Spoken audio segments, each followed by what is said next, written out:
Somebody on the my show today, somebody commented on it, said Brad looked like he was selling fake IDs to Georgia students out of the basement of Summer.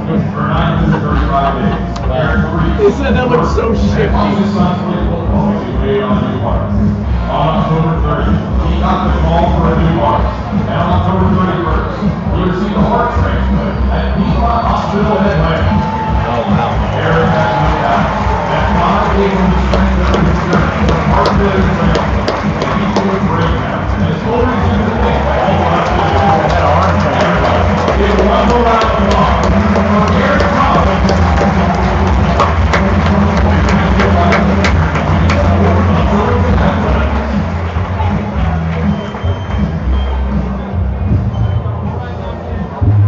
it's time now to meet the starting lineups. First, for the visiting Tigers. Batting first, Eric Snow. Batting second, playing right field, number 18, batting third, playing first base, number 26, Cooper Newberg. Number 10, Lucas. Batting fifth, number 14, Katie Blue. Batting sixth, Lisa. Chris Rivers.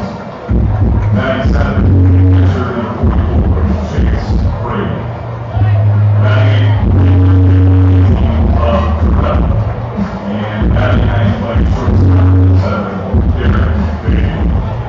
That is the Tigers on 17. And head coach for Auburn is Wisconsin.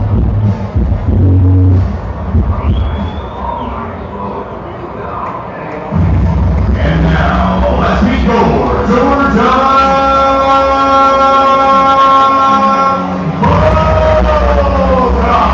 All right. Presented by BMW. In the Western Region, the Georgia Bulldogs. Batting first, playing third base, number 44, Slate Alford. Slate Alford leading off, 4 hours.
a couple of minutes before the national anthem. We'll give you the Auburn lineup in a bit. First for Georgia, Slade Alford, the third baseman, leads it off. Robbie Burnett, the DH, hits second.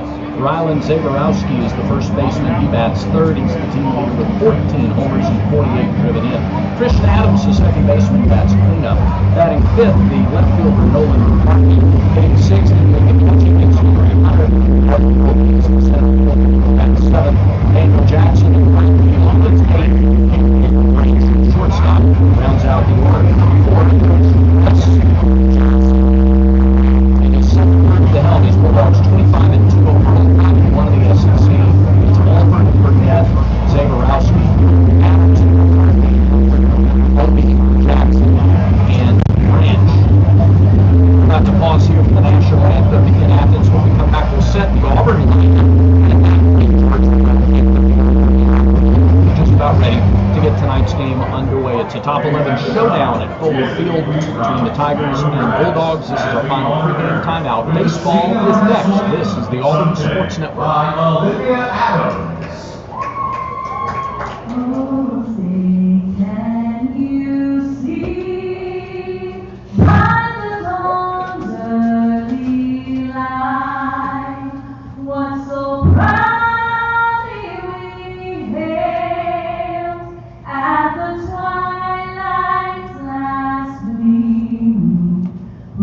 Broad stripes and bright stars through the perilous fight, o'er the ramparts we watched were so gallantly streaming, and the romance ran the land, the bones were singing.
second. Rylan Zabrowski is at first. Hunter does the catching for Charlie.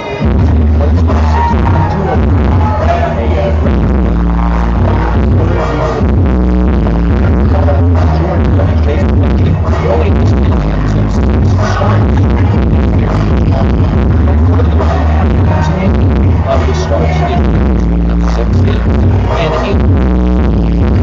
10 runs, all run.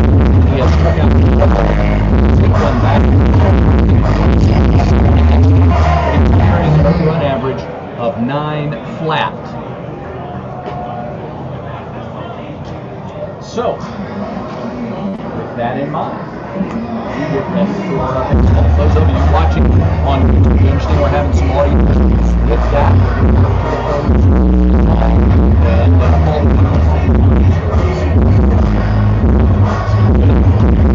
Auburn is the lineup for all. Eric Snow, base will lead it off. Right there, Irish at second. Third plays first base. Clean up the rest of the bench.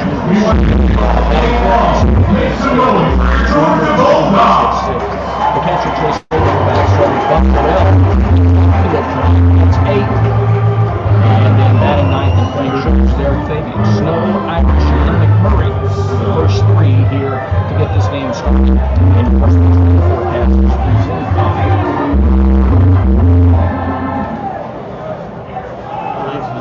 Always been coached. They've been really patient with us. This is happening as long as opposed. Eric Snow is a very aggressive guy. First pitch. Upstairs. 4-1. When you choose Blue Moon, everything becomes brighter. Every sip of the Belgian-style wheat ales crafted with Valencia orange peel and coriander. Let's try the new Blue Moon Light and Blue Moon non-alcoholic. Blue Moon Brewing Company, Golden, Colorado. 1-0 to Snow his way upstairs. 2 balls and no strikes. A lot of fastball slider to right-handed batters. That's what you're going to get from Goldstein. Auburn wants to be patient. He's got a good changeup as well. In fact, his changeup might be his primary pitch. I think especially against righties. 2-0. Hit him. It sure did. It hit him, and Eric Snow is hit for the 5th time this year. And it is the second hit batter for Goldstein. So Snow got ahead of the count 2-0. And somebody decides to especially get ahead in the count. Make sure you're not giving away.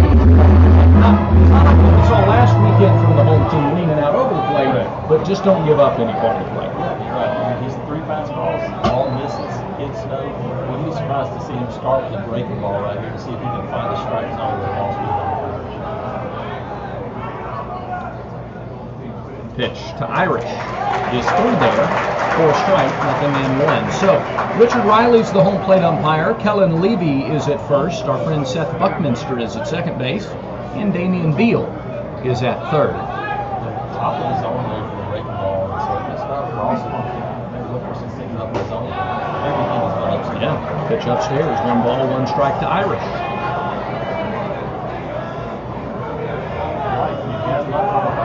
You're right. Maybe an opportunity right here to sit on the breaking ball so you can do something to drive to Lefty-lefty matchup. Pitch. Irish swings at the changeup and comes up empty. 1 ball, 2 strikes.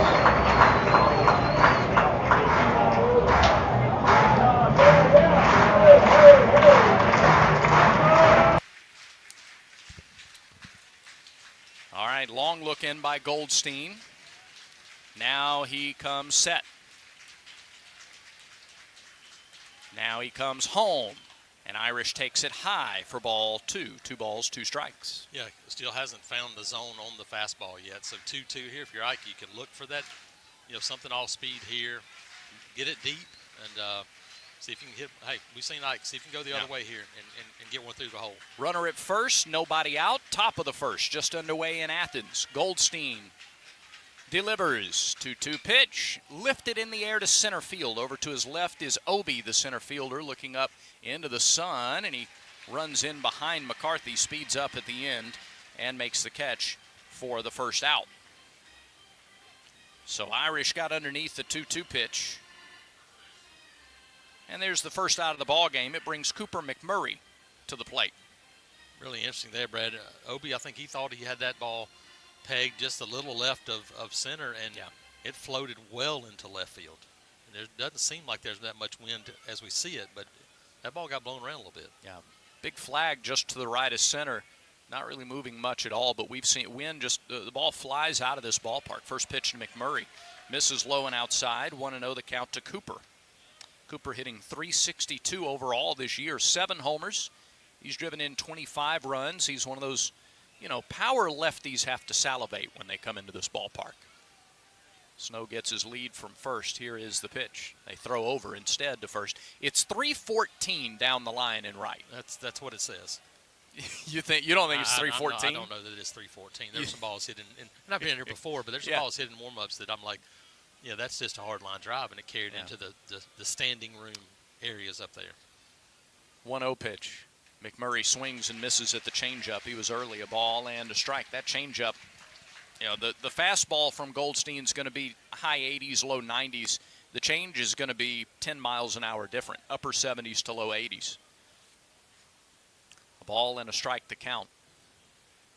Snow over at first, 1 out in the inning, and another throw to first. Eric 0 for 1 on the base paths, and that attempted steal came early in the season. He hasn't tried to run very much. Be interested to see if they try to test Henry Hunter throughout this series. The pitch, McMurray takes it up and in, 2-1. Cooper 3 for 21 in SEC play. He has drawn 5 walks. He's driven in 1 run. Teams are 23 for 30 trying to steal on the Georgia catcher this year. The thing you got right now is with him holding Snow on at first and Coop's a pull guy, there's a lot of room to right side. Pitch swung on and missed. Just had to stay back. I think it's a little bit of a slider action. It feels like it's going down a little bit, and so I think they're swinging over the top of it a little bit right now. 2 balls, 2 strikes the count to McMurray. This is a good crowd. This is a Friday night, beautiful weather. Basketball team's not playing kind of crowd here in Athens. They are ready. They are behind Goldstein in the 2-2. Swing and a foul off. He was able to slow his bat down enough to get a piece of it. Back-to-back pitches at 81 miles an hour. And McMurray was able to stay alive there. Auburn in the traveling grays. Gray tops, gray pants, navy blue numerals and letters on the back. Navy script Auburn on the front with orange numbers on the front. Georgia in the black shirts, the white pants. 2 balls, 2 strikes. Auburn rowing the boat. Again, the throw goes over. And they pay attention to Snow. I get the feeling Goldstein may throw over. And the umpire's already said, no, don't do it. Is that right? Yeah. So the first base umpire has already said something to the Auburn dugout. I think, look, he's kind of waving his hand back. He sure is.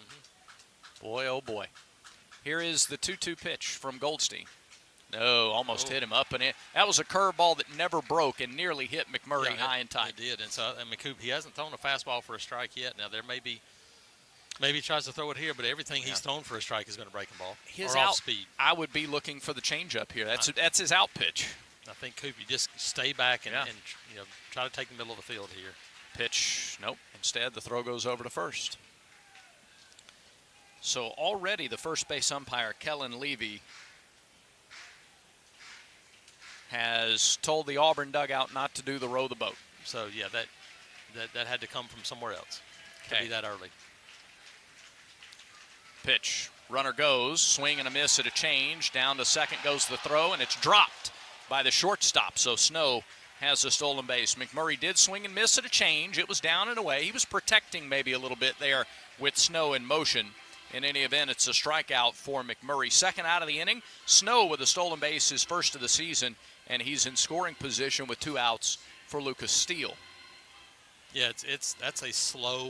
I mean, this is kind of what you saw last week in Kentucky for Auburn. It's almost the same plan. Hasn't been able to throw this one. It won't be surprised if he comes back with try to get more fastball look like he did with Snow here. If you're Steele, maybe you try to find a pitch here to Hunt on the first pitch. Center fielder playing just about straight away. First pitch is a breaking ball in there to Steele for a strike, 0-1. Yeah, good pitch there. That's probably the best one he's thrown so far. I think right-handed batters, as prevalent as the changeup is, you think they sit, change, and just try to wear out right center field. And if they speed the bat up with a okay, fine. Yeah, absolutely. Here's a pitch. Fastball, didn't get the call. Missed a little bit out, not by much. It's a pretty tight zone so far. Yeah. You know what? That's been a theme. We've seen this every week so far. It seems like as tight as we talked about the zones being last year. Yeah. Seems like they're even cozier Absolutely, so far this year. especially on Friday. He's kind of Yes. setting the tone a little bit. 1 ball, 1 strike to the Auburn DH, the cleanup man with Snow at second. First inning, 2 outs. Pitch in low, maybe a little in as well. 2-1 to Steele. Steele batting .278, more than a highway. 3 homers, 18 driven in. 2 of his 3 homers have come in SEC play. Had a good series last week against Kentucky. The pitch. Fastball, fouled back. Up and over the covering, way out of play. 2 balls, 2 strikes. They have a good student crowd here. They have bleacher seats beyond right field. And then the students here to our left underneath the covering. So there's some outside, obviously, in right field and up on the hill. Up on the hill, you got your fraternity houses That's up there. it. Big gathering. 2 balls, 2 strikes, 2 outs. Man at second, top of the first. Inning 1 of game 1. Goldstein from the stretch comes home. And he bounced it up there, and it's all the way to the backstop, and down to third goes Snow. So the count goes full to Steele, and Snow is now 90 feet away. There is no hard surface for a backstop here. You're not going to get a ball kicked back very often because they've got, premium seating that's directly behind the plate, and the net extends all the way down to turf level. Yeah. Similar to, I think it's Madison, the home of the Trash Pandas, except there's about a 4-inch concrete barrier. 3-2 to Steele, ball 4 outside. So Goldstein walks Steele, and it brings Cade Ballou to the plate. Runners at the corners with 2 outs here in the first inning. Auburn is 20-5 on the year, 4-2 in SEC play. Georgia 25-2, 5-1. And Coach Thompson, in our pregame visit, I asked about the ERA of Georgia's staff. So they're 14th in the league in team ERA. He said, well, you got to take into consideration the ballpark they pitch in. Not only do they get to hit here, they have to pitch here. The pitch to Ballou, fastball for a strike on the outside half of the plate, 0-1 the count. I wonder if he sees another fastball in this at bat. Yeah, I don't know. I think he's gotten a heavy dose of breaking stuff, and they've been trying to keep it in on his hands because he's so strong. If you're Cade, he's done a good job of closing off a little bit, and I think that's helped him stay inside the ball a little bit more. Now the left-handed hitter, Snow at third. The pitch, swing and a miss, and it's 0-2 to Auburn's center fielder Ballou, batting .325 for the season, 4 homers and 16 driven in.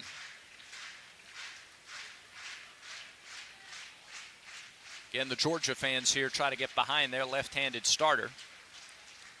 Steele at first, Snow at third, and the 0-2 pitch to Ballou on the way. Miss low and outside. Runner takes off for second. There will be no throw. Steele with a delayed jog down to second. He paused halfway through, and Hunter cocked his arm and faked a throw. And it's a stolen base for Steele. Yeah, see if you can make him pay now. Yeah. You get a base hit here, likely scores 2. A ball and 2 strikes to Ballou. I think, okay, can you stay back? You got to stay back on this one. Let it get really deep and hey, try to flip it back up the middle. Center fielder playing toward left center. Pitch to Ballou. Missed down and away. 2 balls, 2 strikes. Obi is playing several steps toward left center. That gives Ballou a lot of room in right center field and down the line. A lot of room towards the Alpha sign, which behind it is the big tennis facility here at Georgia. Yep. A lot of room there in right center. Runners at second and third, the 2-2. Ballou swings, and he got enough of it to stay alive. He didn't get much, but he got enough to stay alive. The shadows from the first baseline stands, the overhang, they've crept onto the field here. They're slowly getting past the mound. And it is turf. It's a turf everything here in Athens. No grass. All right, another 2-2 pitch to Ballou. Here it is, upstairs, and the count's full. Tigers getting more pitches out of Goldstein. They have done a good job. Again, we'll see. It'll pay off. Can you make it pay off this inning would be huge. But it's going to pay off because you know, getting a little bit of a run, you're getting to see everything he's got here. 21 pitches out of the Georgia starter. This will be pitch number 22. Payoff pitch to Ballou. On the way. And high, ball 4. He lost him. He was ahead of Ballou. No balls and 2 strikes. So without a hit, Auburn has loaded the bases here in the first inning. Snow was hit by a pitch to lead off the game. Irish flew. Murray struck out. And now the catcher, Hunter, is out to talk to Charlie Goldstein. That's part of the issue. Team's only hitting 167 against him, but he's now given up 10 walks in 10 2/3 innings this year. Yeah, and then again, can you make him pay? And I think they're updating the pitches after the batter, so you're 28, almost 30 pitches already. If you're Rembert, you got to make him come to you. And you know, freshman here, don't be too aggressive. If you get something you can handle, that's okay, but you don't want to help him out here with all the pressure on him now to throw a strike. I know you're looking for something, but middle of the zone here, if you can find something to hunt, do it, but don't help him out. Tiger at every base. Goldstein deals. Rembert takes ball 1, low and outside, 1-0. Rembert, 282 for the year. He's 5 for 18 in conference play with 1 RBI. And hey, Chris Rembert has some power, has gap power. Yep. And, you know, K. Ballou can really run. If you can find the gap right here, it could be a 3-0 lead. 1-0. Off speed and in there for a strike, 1-1. Now Rembert has seen a fastball and an off-speed pitch. Yeah, breaking ball in on the hands a little bit. Good pitch there, but that's not the place you want to live with a breaking ball if you're a lefty. Rembert deep in the batter's box. Goldstein looks to second, looks home, comes home. 1-1 nearly hit him. Turned his shoulders around toward the umpire. 2-1 to Auburn's second baseman, the freshman. You get to this point in the season, you start to lose the designation of freshman. Played a lot. Yeah, played a lot, seen a lot. Here's the 2-1. Rembert swings and hits one on the ground to second base, and Georgia will get out of the inning. Adams fields and throws, and the inning is over, but Auburn gets 30-plus pitches from Georgia starter Charlie Goldstein. Tigers do not get a run. They do not get a hit. There are no errors, and the Tigers strand 3. We head to the bottom of the first inning. Auburn nothing. Georgia coming to bat for the first time after these messages. When the Lee Scott Academy Warriors play baseball, Tiger Country 104.5 takes you out to the game. LSA Baseball and the Lee Scott Sports Network is presented by the Orthopedic Clinic, Acre Restaurant, and Mountain High Outfitters. Also brought to you by Russell Building Supply, Auburn Bank, and Gouge Performing Arts Center. See the broadcast schedule at tigercountry.net. Follow Lee Scott Academy Baseball on Tiger Country 104.5 and Auburn Network's station. Hey everybody, this is Mark from Butcher Paper Barbecue. At Butcher Paper, we don't just serve our community, we live here. I've been proud to call the Opelika Auburn community my home for my entire life. I want to take a moment to say thank you. We are here because of you, and it's because of your support that we get up every day and strive to give you our best. Community support for local businesses is a big part of what makes the Opelika Auburn area so vibrant and resilient. I want to urge you to continue to support your local community and economy. We're moving forward. Let's do it together. Online at butcherpaperbbq.com. Back to the ballpark for more Auburn baseball. Auburn loaded the bases on a hit batter and a couple of walks, but did not score in that first inning. Georgia will bring Alfred Burnett and Zaborowski to the plate against Samuel Dutton. Defensively, behind Dutton, Bub Terrell in left, Cade Ballou in center, and Ike Irish in right field. Along the infield, it's Eric Snow at third, Derek Fabian at short. Chris Rembert gets the call at second base. Cooper McMurray shaking hands with the first base umpire right now. He's at first. Chase Freilich back there behind the plate, as he has been for almost every game since Ike Irish went down, and has since made his return, but he's been pretty steady in that role behind the plate. And then Samuel Dutton gets the start for the Tigers tonight. Friday night starters, been that way for the last several weeks, been that way all 3 weeks of conference play. Southside Alabama native, a transfer from LSU, 5'11", 199-pound right-hander. He is 3-1 with a 2.48 earned run average. 6 starts, 32 2/3 innings. He has given up 36 hits. He's given up 11 runs, only 9 of them earned. He's walked only 6, and he has struck out 38. Teams are batting .290 against Samuel Dutton. The 6 walks he's averaging 1 walk every 5+ innings. and he's hit a couple of batters. Georgia gets on base. Their on-base percentages are very high. Slade Alford is batting .306, but he's walked 23 times. Burnett's walked 26 times. Devin Obie has walked 22. Branch has walked 25 times. They're a patient bunch at the plate, so the strike percentage will be key. And Dutton starts Alford with a fastball low. 1 ball, no strikes. Yeah, these guys might have faced each other at some point in their lives. Alford's from Bob Jones up in Madison. They probably faced each other at some junior ball at some place along the line. 1-0 pitch at the knees on the outside corner, well placed for a strike. 1-1.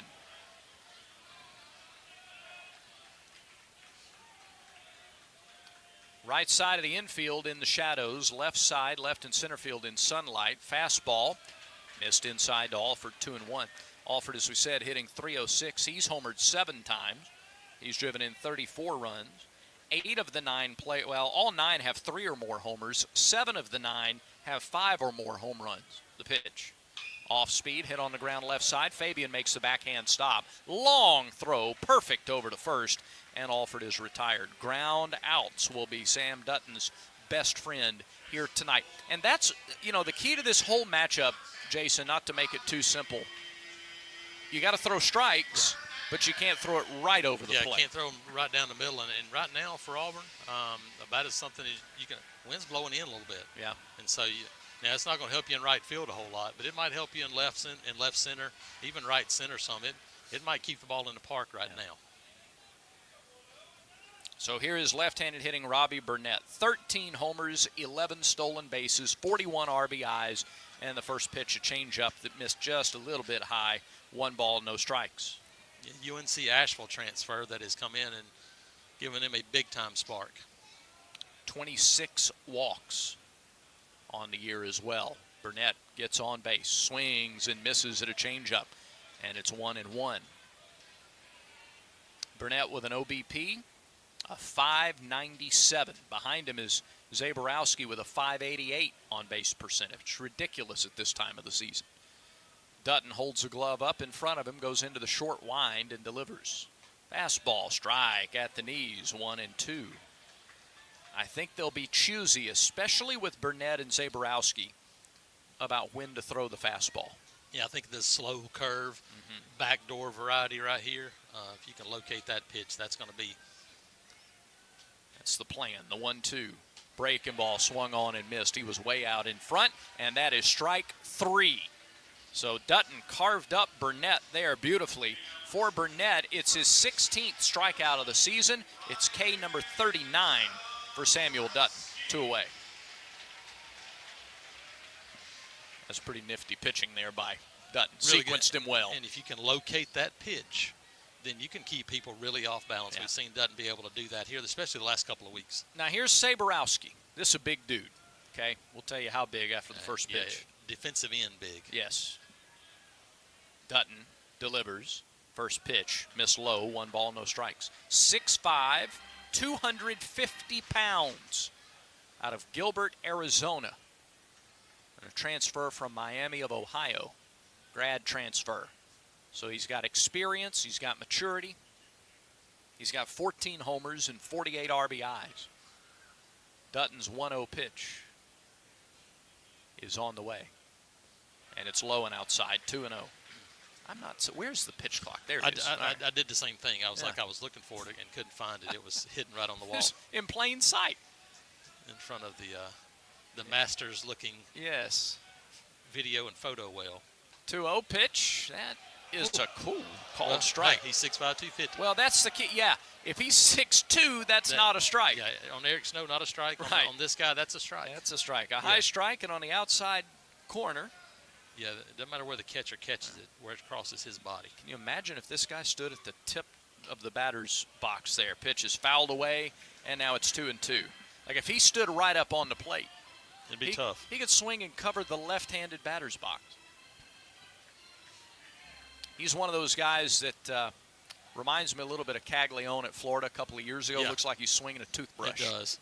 2-2, slow breaking ball opportunity here, but you got to keep it away and break it away from the plate. You don't want to crossing the plate for him. Nobody on, 2 outs. Dutton, short wind, 0-2 or 2-2 pitch. Ooh, just missed with a fastball away. Just missed with a fastball away. Tell you what, that pitch in that spot, though, will keep him off balance. That's so fine. keep You're you right. guessing. Yeah. Hey, like, I'm willing to throw a fastball there. Yeah. All right, full count, 2 outs. Pitch on the way. Swung, ground, foul, ball past third. He was very early on the off-speed pitch. Yep, 74 miles an hour, extremely early. And I think here's Sam, you look at that and go, hey, the opportunity to do that and continue it, keep him off balance. Yeah. We saw the fastball away last time. I don't think you try to do it. I think if you fastball, you try to go inside here. Yeah. See what he does. Another 3-2 offering on the way to the big Georgia right-handed hitter. It's lifted high, foul, right side, well out of play. I think that was more of the cutter at 86 miles an hour. Try to get him on top of it a little bit. So now he showed him the change. He showed him the breaking ball. He's shown him the cutter. He's shown him a fastball. See what he's got in his bag here. Another payoff pitch due. Something really slow again. Yeah, I would think so. Dutton deals. Swung, lined, foul again, left side. He straightened it out a little more, but still very, very early, and the battle continues. You got a couple of experienced players here. These guys have played a lot of baseball. Zaborowski at Miami, and Sam at LSU. Infield goes into somewhat of a shift. Rembert playing almost directly behind the bag at second. And I think Snow guarding the line. I think this is probably a pretty good spot to be in. Another payoff pitch to Zaborowski. Here it is. Fastball. Good pitch. Just missed a little low. Just missed low. So Zaborowski walks with 2 outs. It is his 18th walk of the season. Tell you what, he's got the fewest strikeouts of anybody in the batting order today. So he's not just a free swinger up there at the plate, and he drew the walk there with 2 outs. Now, here's Christian Adams, a .321 hitter, 3 homers, 11 RBI. He's played in about started about half of Georgia's games. So if you put his numbers out to scale, he'd have 5 or 6 homers. First pitch. Oh, where did that miss? I thought it was just a strike anyway. Check swing, pitch called, ball 1. Yeah, it's a team that can swing the bat doesn't need a small strike zone either. Kidding. Dutton ready, the 1-0 on the way to Adams. And it's pop fouled straight back and out of play. It'll land over on top of us, over the overhang here. A ball and a strike to Adams. A ground out, a strikeout, a walk. And now a ball and a strike to Adams. Auburn's right-hander is ready. Dutton fires. Breaking ball. Called ball 2. Yeah. So didn't have an inside half, didn't have an outside half. It's more of a north-south strike zone, isn't it? It is. He's had a little bit of an up. If you're Dutton, I mean, it makes it really tough. Yeah. You can still find a corner, but if it's small, it makes it really difficult, especially when you fall behind 2-1. Pitch on the way to Adams. Off speed, and that's in there for a strike. 2-2. It's a really good 2-1 pitch. Yeah. 71. I think Coach Thompson talked about some analytics. Georgia doesn't hit as well off of slower pitches. I wouldn't be surprised to see a lot of those off-speed pitches today. Come back again right here. I think you see it again. 2-2, infield in a full shift. Pitch a little low. It was the same pitch at 71, and now the count is full. 2 fairly quick outs to start the inning, and then a walk to Zaborowski, and now Adams has gone 3-2. Both teams playing the long game here, and Auburn really invested in this game tonight, 1 game at a time. Here's the payoff pitch to Adams. Swing and a miss. He got him.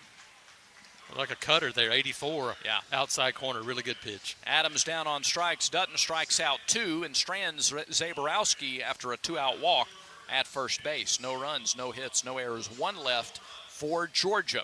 We're through an inning. No score in Athens.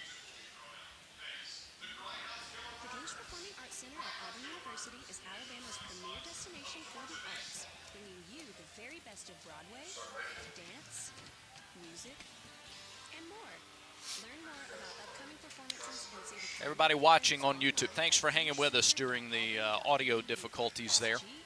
It was picking up the audio from the computer rather than from our equipment. So, yeah, I bet that did sound bad.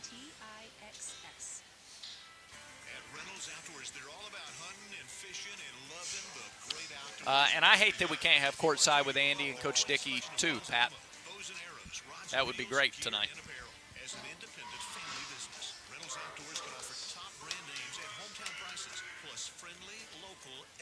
Where are we all watching from, anyway?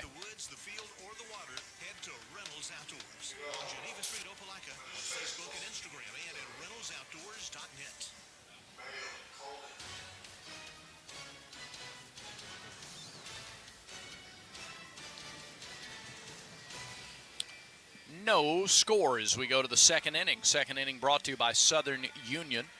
Auburn got 32 pitches out of the starter, Goldstein. And the Tigers will have the bottom third of the order due up, Freilich, Terrell, and Fabian. There's a new path to the Plains. It runs right through Southern Union State Community College. It allows you to move seamlessly to Auburn to complete your bachelor's degree in select programs by taking courses at Southern Union and Auburn concurrently and at Southern Union's tuition rates. Let Southern Union put you on a path to the Plains. Yeah, great option. Yes. It really is a great option.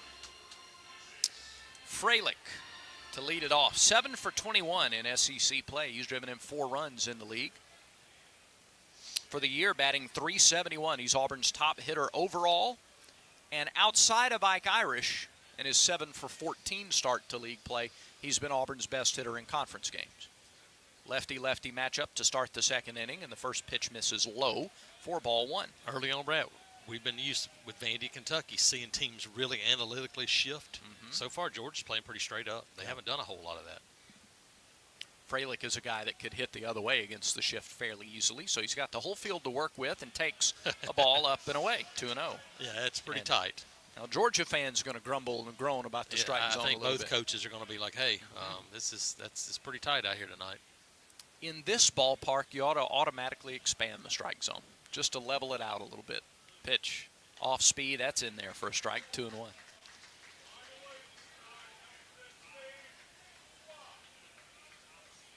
Freilich has driven in 21 runs. He has 2 doubles in league play. 2 of his 7 hits have gone for extra bases in the league. 2-1 fastball, missed the outside corner. It's 3-1. Yeah, it is not much of a. Again, we talked about last weekend. They're throwing to a small circle, about the size of a softball. That's about what it is right now. There's no corners to it. Wind in the 3-1. Swing and a bouncing ball to second. Bailed him out. Scooped up again by Adams. He throws to first for the out. 88 on the fastball, but it was on the inner half.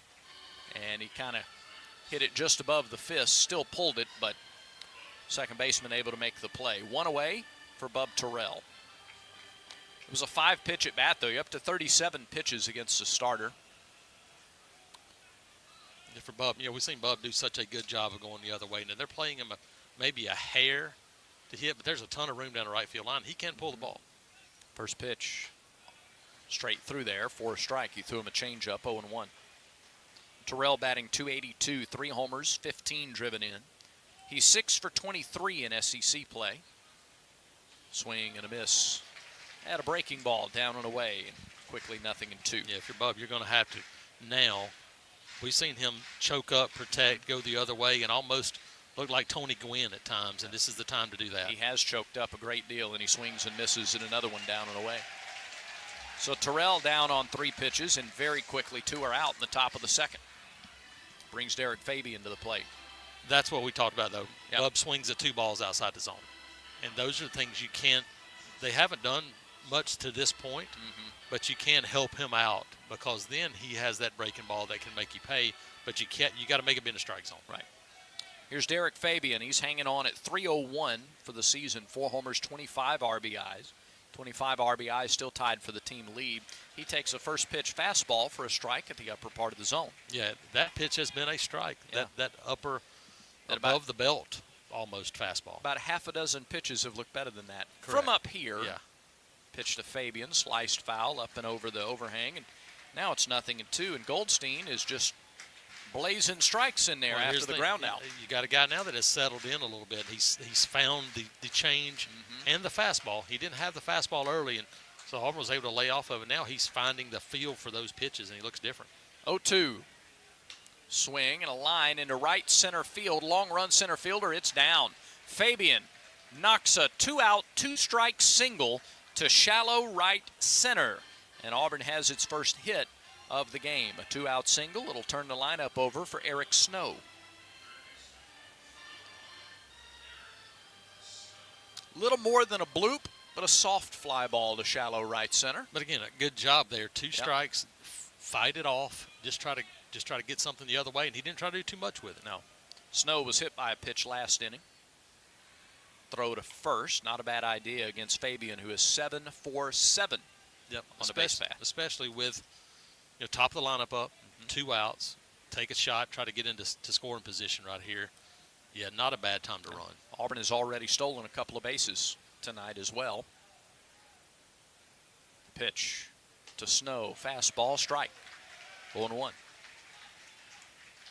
You're right, he is locating the fastball better. Yeah, that's much different in inning 2. Snow is a really good breaking ball hitter. We have seen him jump on some breaking balls and really hit some line drives with that. See if he can get one. 0-1 pitch, grounded in the 5-6 hole. Has a base hit. He's been aboard both times, and Tigers have runners at first and second with 2 outs. Even if you don't get runs here, again, you've disrupted a little bit of the rhythm. Got a few more pitches into him.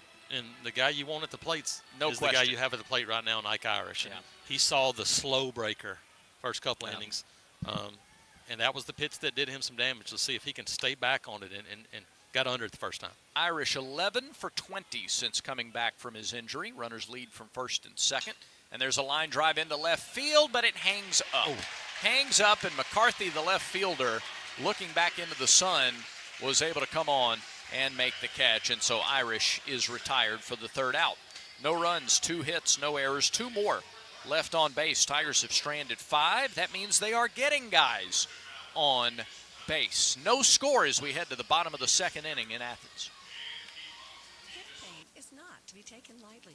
It could be a sign of hip impingement. If pain, stiffness, or limping persists, see a hip specialist at the Orthopedic Clinic. Treatment includes non-surgical options, but if surgery is needed, minimally invasive arthroscopic hip surgery is only available locally at the Orthopedic Clinic. Don't wait. Schedule an examination today. Call for an appointment, 334-749-8303, or visit theorthoclinic.com. Follow AHS Baseball on 96.3 W. Lee.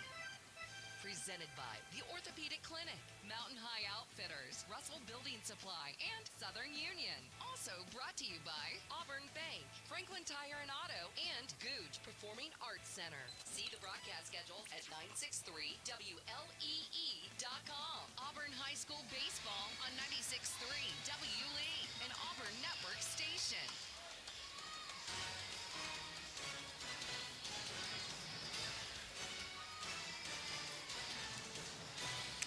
We head to the bottom of the 2nd. McCarthy, Hunter, and Obi, 5, 6, and 7 for Georgia due up. No score.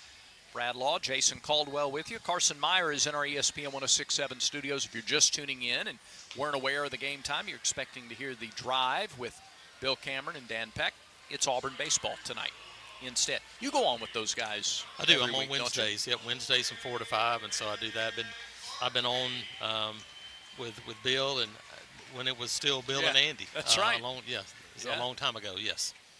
So some institutions there for sure.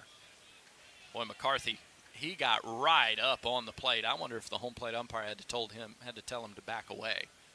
He jumpy in the box. He swings to the first pitch into the hole. Diving stop Fabian, but he'll have no play. And on the first pitch of the inning, McCarthy records an infield single. Georgia with a base runner to start the bottom. McCarthy 2 for 3 in stolen bases, and boy, he looked jumpy right. I mean, as soon as he stood in the box. And a little surprising to me that they went fastball there because of that, because you could see that he was like so energetic, thought that he might be a guy that swings early. He did. And unfortunately, it was just about 5 feet too far to the left. Yep. All right, here's Henry Hunter, left-handed hitting catcher. Georgia with a base runner to start the second inning. Big hole on the right side for the left-handed hitter. Dutton fires to Hunter, and there's a foul ball at the plate. Rolls over slowly toward the Auburn dugout. Yeah, a little surprising to me because Dutton is going to throw a lot of breaking balls, a lot of off-speed that Chris Rembert is playing so far in the hole up the middle, because you're right, there's a ton of room on the right side of the infield right now. Georgia's hit into 5 double plays in conference games, so they hit into a double play about once a game in the league. 17 total for the season for the Bulldogs. And that happens because you get a lot of runners on base. Yep. It is a slower turf. It's not a fast turf. There's a breaking ball popped up. Foul and out of play. Left side had Hunter way out in front. And now Dutton here ahead in the count. No balls, 2 strikes. And now with the count 0-2, the infield is going to wheel around into the shift. Rembert shallow right field. Fabian to the right of the bag at second. Snow the only man on the left side of the infield. Snow's a guy that's a former shortstop, so he's a guy that can cover some ground on that side as well. 0-2 pitch to Hunter. High and outside, a waste pitch, 1 ball, 2 strikes. Fastball at 92. Yep, you show that pitch, and then you come back with the slow backdoor breaking ball right here. See if you can get him to roll one over and get a double play out of this. Stretch by Dutton. He fires, and it's fouled away. Came fastball in on the hands. Forced the late swing. Hunter fouled it back.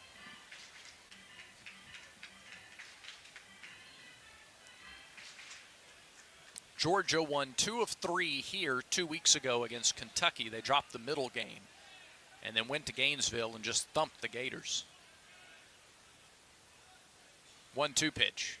Swing and a miss. Pulled the string on a changeup masterfully. And Dutton has his 3rd strikeout. K-Counter brought to you by Kia of Auburn, where you're always number 1.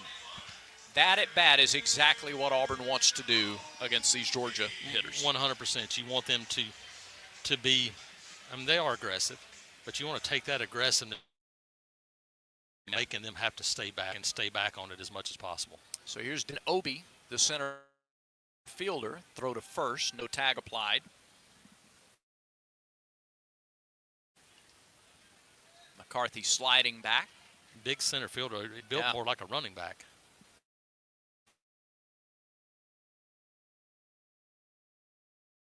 Right-handed hitter. Again, right on the plate. 6'2", 250. Another throw to first. Yeah, I don't know that he could be any closer. And he's active in the box, too. That front foot's up. See this breaking ball right here. Come back to it again. First pitch. Swing and a fly ball to center field. Ballou looks up, and that is all he can do. That is way out of here. That's over the trees. Devin Obi hits his 7th home run of the season, and Georgia takes a 2-0 lead.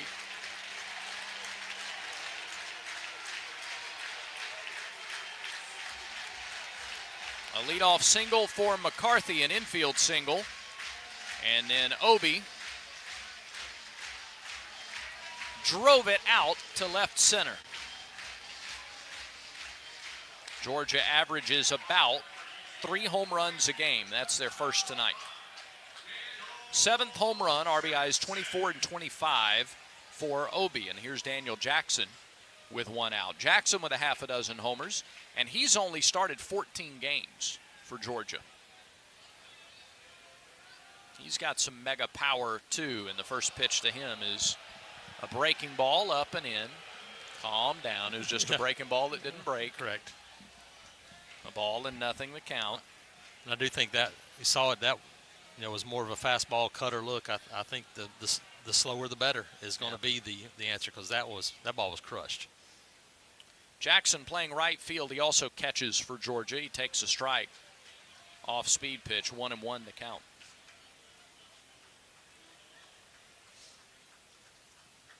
The home run, the 3rd of the year allowed by Dutton. Off the right side of the rubber, the pitch. Off speed, swung on and missed, and he had Jackson falling over the plate. A ball and 2 strikes. Yeah, I think a heavy dose of those. Yeah. And you're going to have to throw the fastball, but the fastball is going to be up and away. You can't give them a chance to pull like that ball was pulled, and you're going to have to keep it away from them. Breaking ball is going to be your out pitch. 1-2 delivery. Fastball swung and missed, up and away, and 94 reached back for a little something extra to get his 4th strikeout of the game. I think that's game plan right now is fastball away, up and away, breaking ball to give it that same look. But you're not going to – well, you missed with a fastball against this team, and we just saw it. I think they're going to make a living out of that. Yep. Well, you knew you were going to have to play offense to win this game. No question about it. This is a 2-0 here is like man on second in a lot of other places. No, you're going to have to score some runs. Here's Colby Branch. He's the number 9 hitter, the shortstop. First pitch. Swing and a bouncing ball to Fabian at short. Third hop is a short one. He gathers, throws over to first, picked off the turf by McMurray. Nice job to handle the short hop over there, and the inning comes to a close. So a 2-run homer by Devin Obie pops the top on this game from a scoring perspective. It's 2-0 Georgia through 2. We'll be back after this. Hungry for a deal? Try one of the new dinner specials at Butcher Paper Barbecue, served Monday through Thursday from 2 to close. Kick off your week on Monday with our savory red beans and rice in a cup or a bowl. Tuesdays are all about sandwiches. Snag 2 regular pork or chicken sandwiches with large sides and drinks. Wednesdays are wing night. Choose 10 wings or 6 wings with a side. And to finish it off, Thursday, we're bringing back our barbecue nachos. Butcher Paper Barbecue, where your dinner plans get a flavor upgrade. Stop by and see us today. For 70 years, Max Credit Union has been more than just a financial institution. We've been a part of your community, your milestones, your dreams. At Max, you're not just a customer. You're a member, a neighbor, a friend. So as we celebrate 70 years of trust, service, and financial growth, we want to say thank you.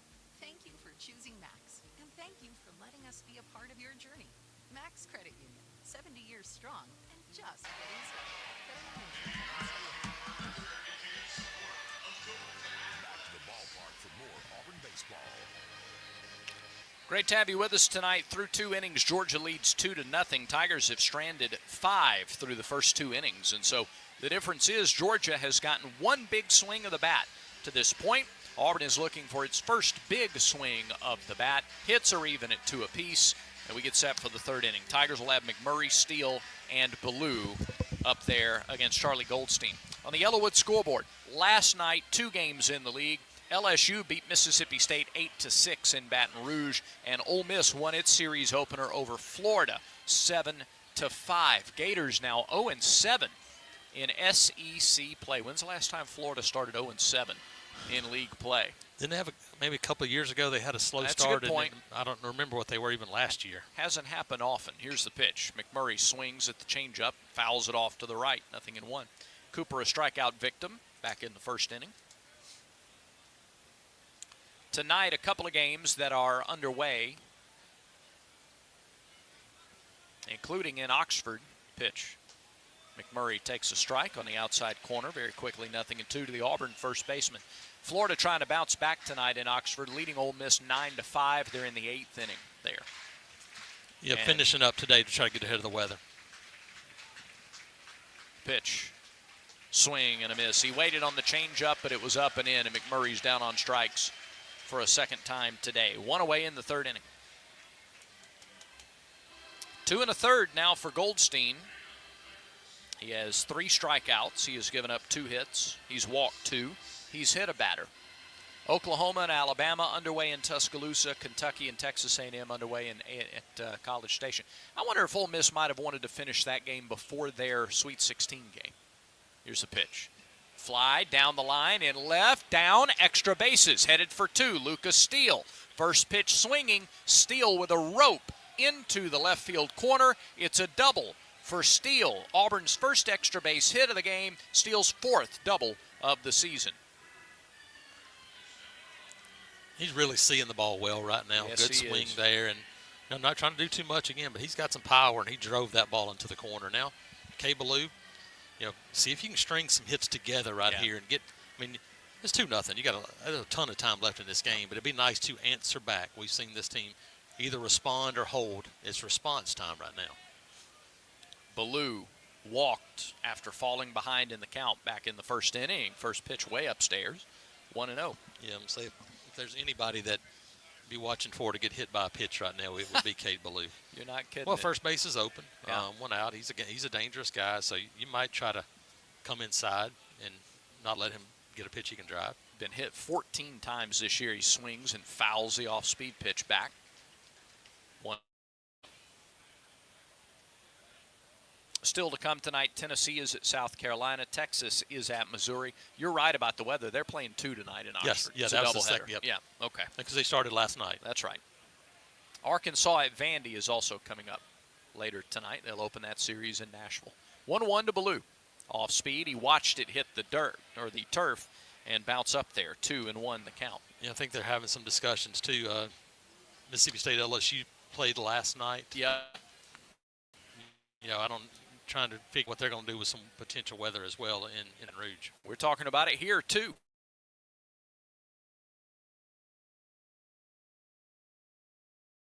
Potentially for tomorrow. Weather. Fastball fouled back. 2 balls, 2 strikes. Yeah, it's been something we've been looking at for a couple of days, Brad. Yeah. Potential for 80% chance of rain or so on Sunday. Last week it looked like rain on Sunday in Lexington, and it did eventually. It did. At about the time the game was originally scheduled to start. Yeah. So they moved it up. We were able to get the game in. Don't know the forecast allows for that Sunday, but they'll talk about it again after tonight. 2-2 pitch to Ballou on the way. Whoa. Hit his bat. Hit his bat, and that is just the unlikeliest foul ball. He threw it behind him. Yeah, it was. Goldstein threw it behind Ballou. It was at least a foot behind him. Yes. And because of where the bat was being held behind his head, it hit the bat, and it's a foul ball. Yeah. So, instead of a full count here. Yeah. Yeah, you got a 2-2 count. Bails out Goldstein a little there. It's another pitch, but it's a 2-2 pitch. He comes set. Pitch clock down to 5. He delivers. Off speed, hammered foul, right side past the camera well. And that's a pitch right there for Cade Ballou that you're like, man, I missed one. Because that's a pitch that you would consider a hanger that was over the heart of the plate, just too far out in front of it. Goldstein now in the mid-50s pitch count. So he comes back with a fastball here to try to sneak one by him on the outside corner. Another 2-2 to Ballou. Just missed a little bit low. Goldstein was sure. Boy, Goldstein is ticked off. He thought that was strike 3, and just about everybody here thought it was strike 3. Yeah, no, again, that's a pretty good pitch. You're Cade now. Yeah. You got to protect. Just try to drop one somewhere. Payoff pitch. Low, ball 4. It was just, that was a little lower than the last one. Yeah. I halfway expected him to give it to him because he didn't give it to him on 2-2. And it was a little bit lower. Yeah. Chris remembered up again. Another opportunity. Was up with the bases loaded. Yep. In the first. Now up with first and second. 1 out. Man, need a base hit right here to put some pressure on. 3rd consecutive inning that Auburn has had multiple base runners on. So they're putting pressure on. They just got to come through with a big hit in this spot. Rembert grounded out his first time to second. The pitch. Off speed and low, ball 1. Did I hear the word robot? You sure did, yeah. That pricked my ears a little bit. Yep, you heard it. Goldstein comes set, he deals. Swing and a miss. Early on the changeup. A ball and a strike to count.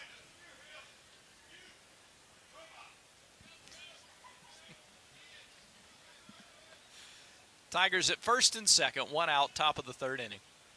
Goldstein's delivery is low. Blocked by the catcher. They get 2-1. Yep. You have a count in your favor here. A lot of advantageous counts for Auburn so far. You have 60 plus pitches here. Auburn's had so many opportunities. You got to make them pay off. They're shaking the Coke model. Yes. 2-1 from Goldstein. missed inside. 3 balls and a strike to the Auburn second baseman. Now, you can absolutely look for something to drive right here. And remember, it is a guy that has plenty of power. But you can't look fastball Correct. in this No, count. you just this have is to, changeup. This is off speed. It has to be zone, not necessarily pitch. 3 balls, 1 strike. Steele at second, Ballou at first. The pitch. Swing and a miss. Change up. That's it.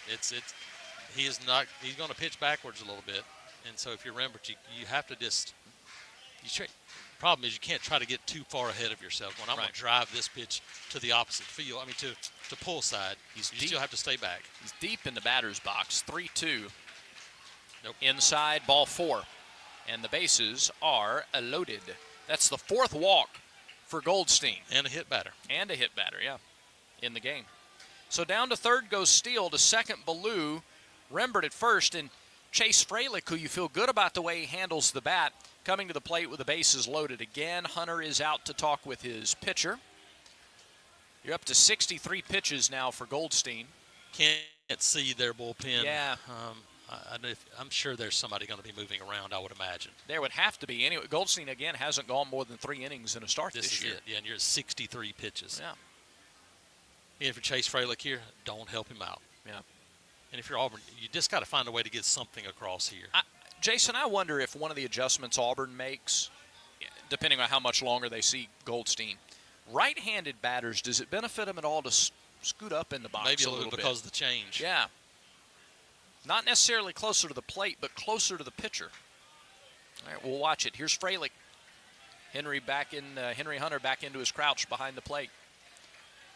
Tiger at every base, second time in 3 innings. Pitch to Freilich is through there for a strike. Threw him a breaking ball, 0-1. Yeah, it's almost, you got to expect to be pitched backwards. Yep.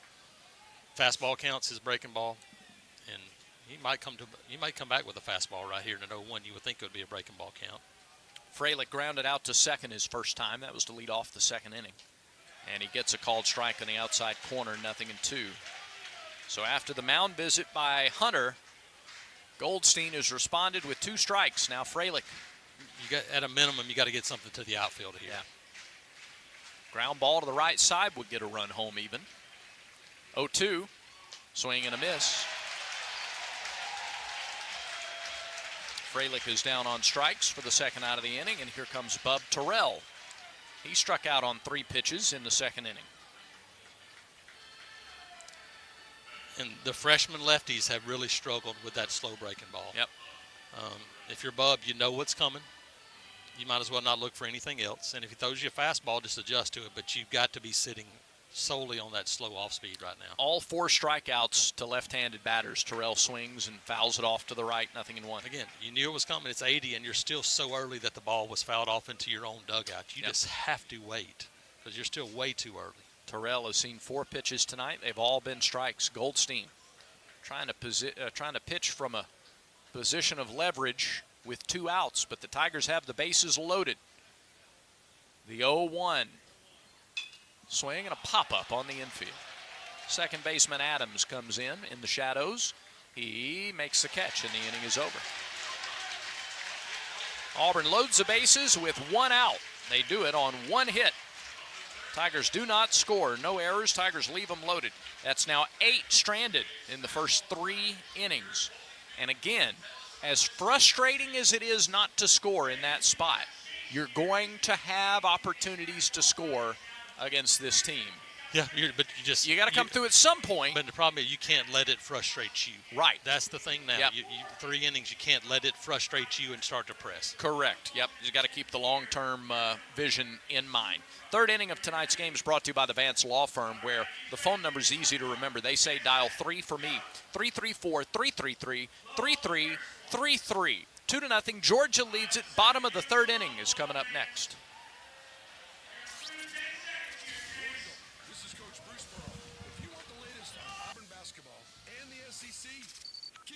Right here on Auburn Opelika Sports Leader, ESPN 106.7.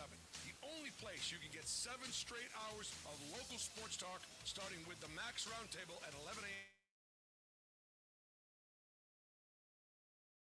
a.m. on the line, ESPN 106.7. Sith Step up your games at Tigertown Sports, home of unmatched fun and sports entertainment for everyone. From a classic round of miniature golf to beach volleyball, a high-definition golf simulator, and more. With so many ways to play and win. Make Tigertown Sports your fun and games destination. Behind Lowe's in Tigertown. See all the attractions and make reservations at TigertownSports.com. This is Auburn Baseball on ESPN 106.7. Auburn Opelika's sports leader. We go to the bottom of the third inning. It'll be the top of the order due up for Georgia. Alford, Burnett, and Zaborowski. Bulldogs lead the Tigers 2-0. Auburn with come-from-behind wins in 3 of their 4 conference victories. Late come-from-behind wins, 7th inning and on, to win 3 of those 4 conference games. And going to need to come from behind at least a little bit here in tonight's contest. Slate Alford leads off the third, took a big cut, fouled one off at the plate, 0-1. Alford grounded to short his first time. He has 7 homers of his own this year. They had a 13-home run lead on second place coming into the night, and they've hit one already tonight, a 2-run homer from center fielder Devin Obie. That's the scoring in this one.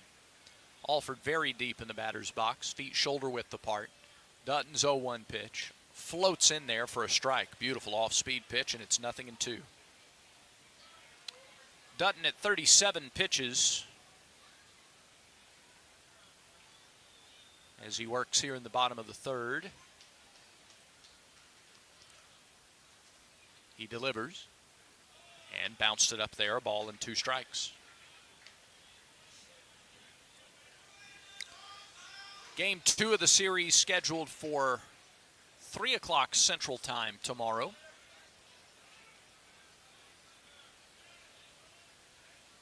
The 1-2 pitch to the right-handed hitting third baseman, Slate Alford.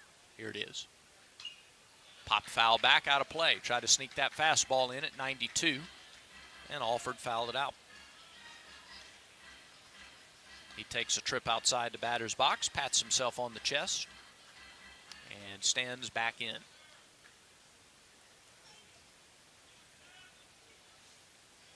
Dutton works off the right side of the rubber. Short wind, 1-2 pitch. Swing and a miss and an off speed. Beautiful pitch. Dutton has been able to stay right on that for the most part tonight, and that's 5 strikeouts for the senior right-hander. Really, the couple of pitches that have given him the issue have been more the hard slider to the righties, and that's what the home run was hit off of. It wasn't the slow one, and so it's been kind of that hard slider and the inside things with a little bit more velocity. So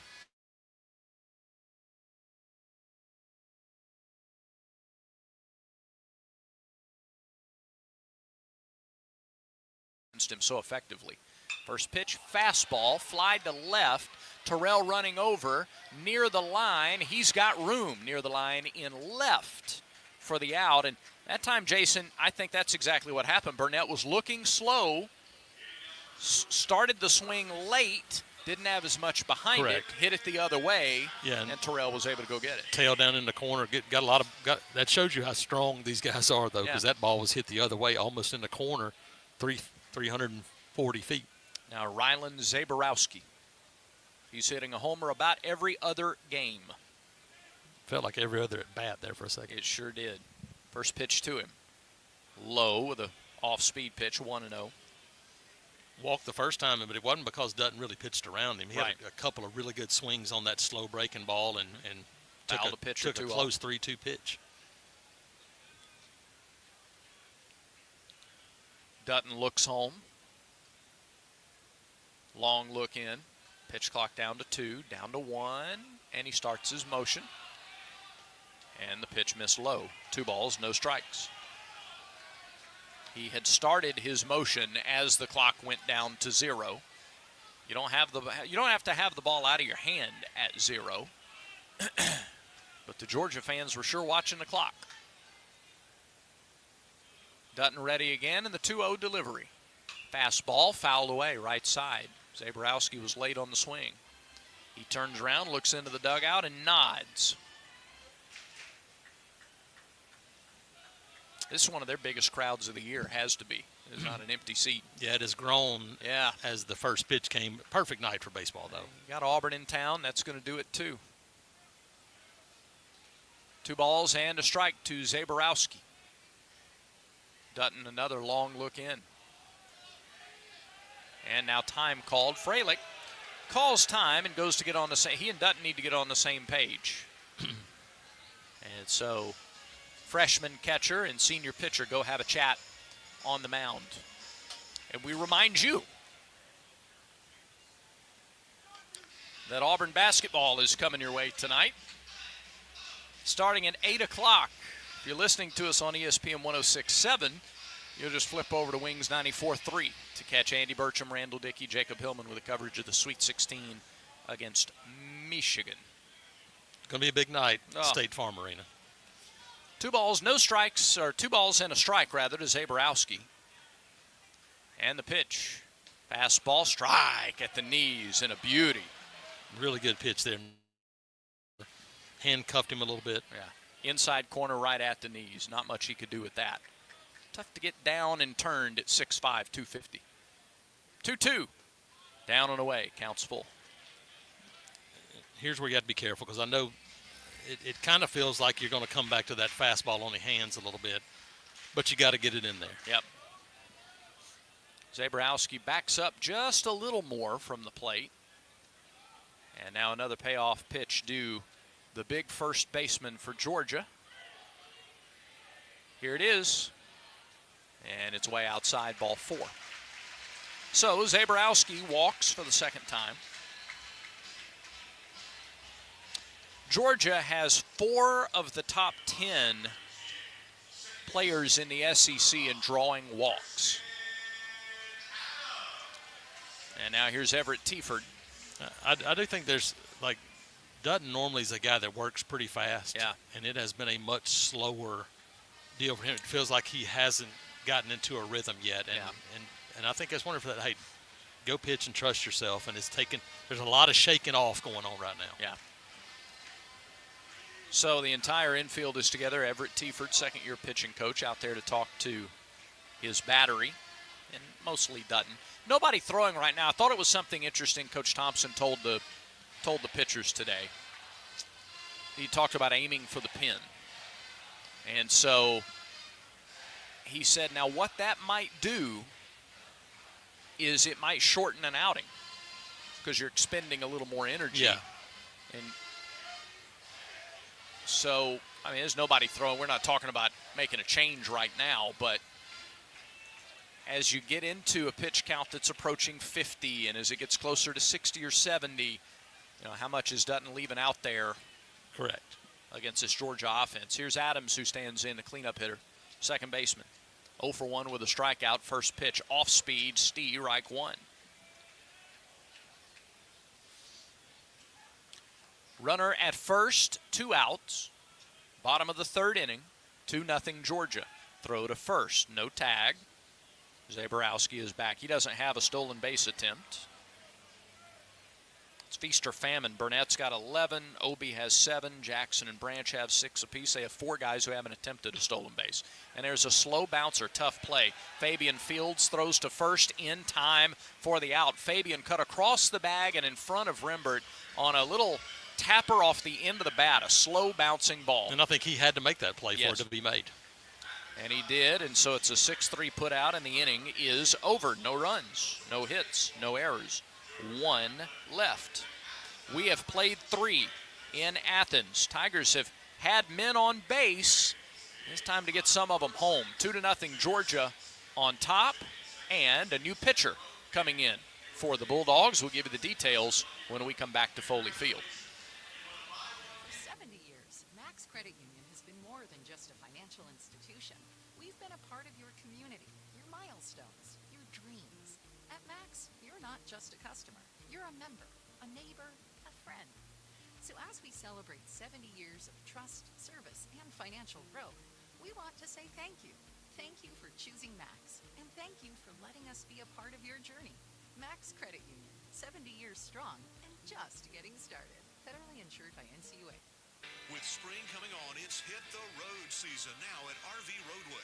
Celebrate with 0 down and no payments for 90 days. That's right. Drive off today and start your spring adventures with no payment. With locations in Opelika and Calera, RV Roadway is Alabama's sales and service center with a top-tier body shop staffed with trained technicians who bring over 50 years combined experience to every repair. This spring, don't miss your best deals and the expert service you deserve at RV Roadway, where we sell RVs for less.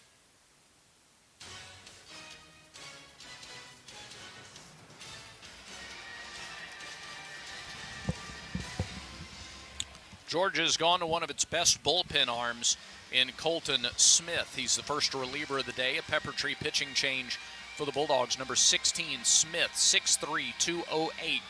A junior right-hander out of Ocala, Florida. They got a lot of sport management majors here at Georgia. Smith is one of them. Smith on the season, let's see, a 1-0 record. 6 appearances, 5 in relief, 1-0 with 1 save. An earned run average of 5.11. 12 and a third innings, so he's going better than 2 innings per outing on average. He's given up 13 hits, 8 runs, 7 earned. He's walked 7, struck out 19. He has given up 1 triple and 3 home runs. He's also thrown 4 wild pitches. Team's hitting .271 against Colton Smith. Goldstein, 3 innings, 3 hits, no runs. He walked 4, but he struck out 4. Threw a wild pitch and a hit batter. Most impressive, he did all that and didn't give up a run. Auburn has stranded 8 through the first 3 innings. Fabian to lead it off. A couple of Florida natives. Yep, I think down in the zone of Ocala natives. Yeah. These guys absolutely probably have faced each other at some point or another. Pitch to Fabian, grounded over the pitcher's glove, fielded by the shortstop. He throws, and Fabian is out by a step. 1 pitch, 1 out. In the 4th, Auburn went up there hacking against this first reliever. That acted like a tennis ball. Yes, it did. I mean, that ball was a ground ball over the pitcher that he caught chest high. That's in how front high of the bag at second. On the second hop. Yeah. Yes. And I think a guy that's going to be heavy slider, especially to right-handers, this is going to be slider down and away. I think Fabian swung over the top of that one a little bit. Lefties hitting .333 against Smith, righties .222. And 2 righties to start the inning. And Snow fouls it away, right side, 0-1. Snow with a base hit in the 2nd. He was hit by a pitch to lead off the ball game, stole a base. So it's been a busy night for Auburn's leadoff man so far. He has scored 32 runs this year. Tigers trail 2-0. They've out-hit Georgia 3-2. Snow deep in the box. Smith fires. Fastball, wild, bounces in the left-handed batter's box, and Ike Irish catches it off the bounce. He's near the on-deck circle. 1-1.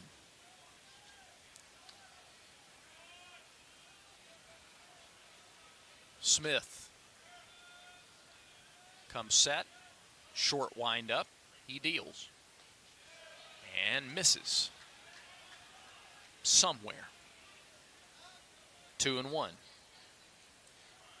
Georgia folks are throwing their hands up in the air at this point.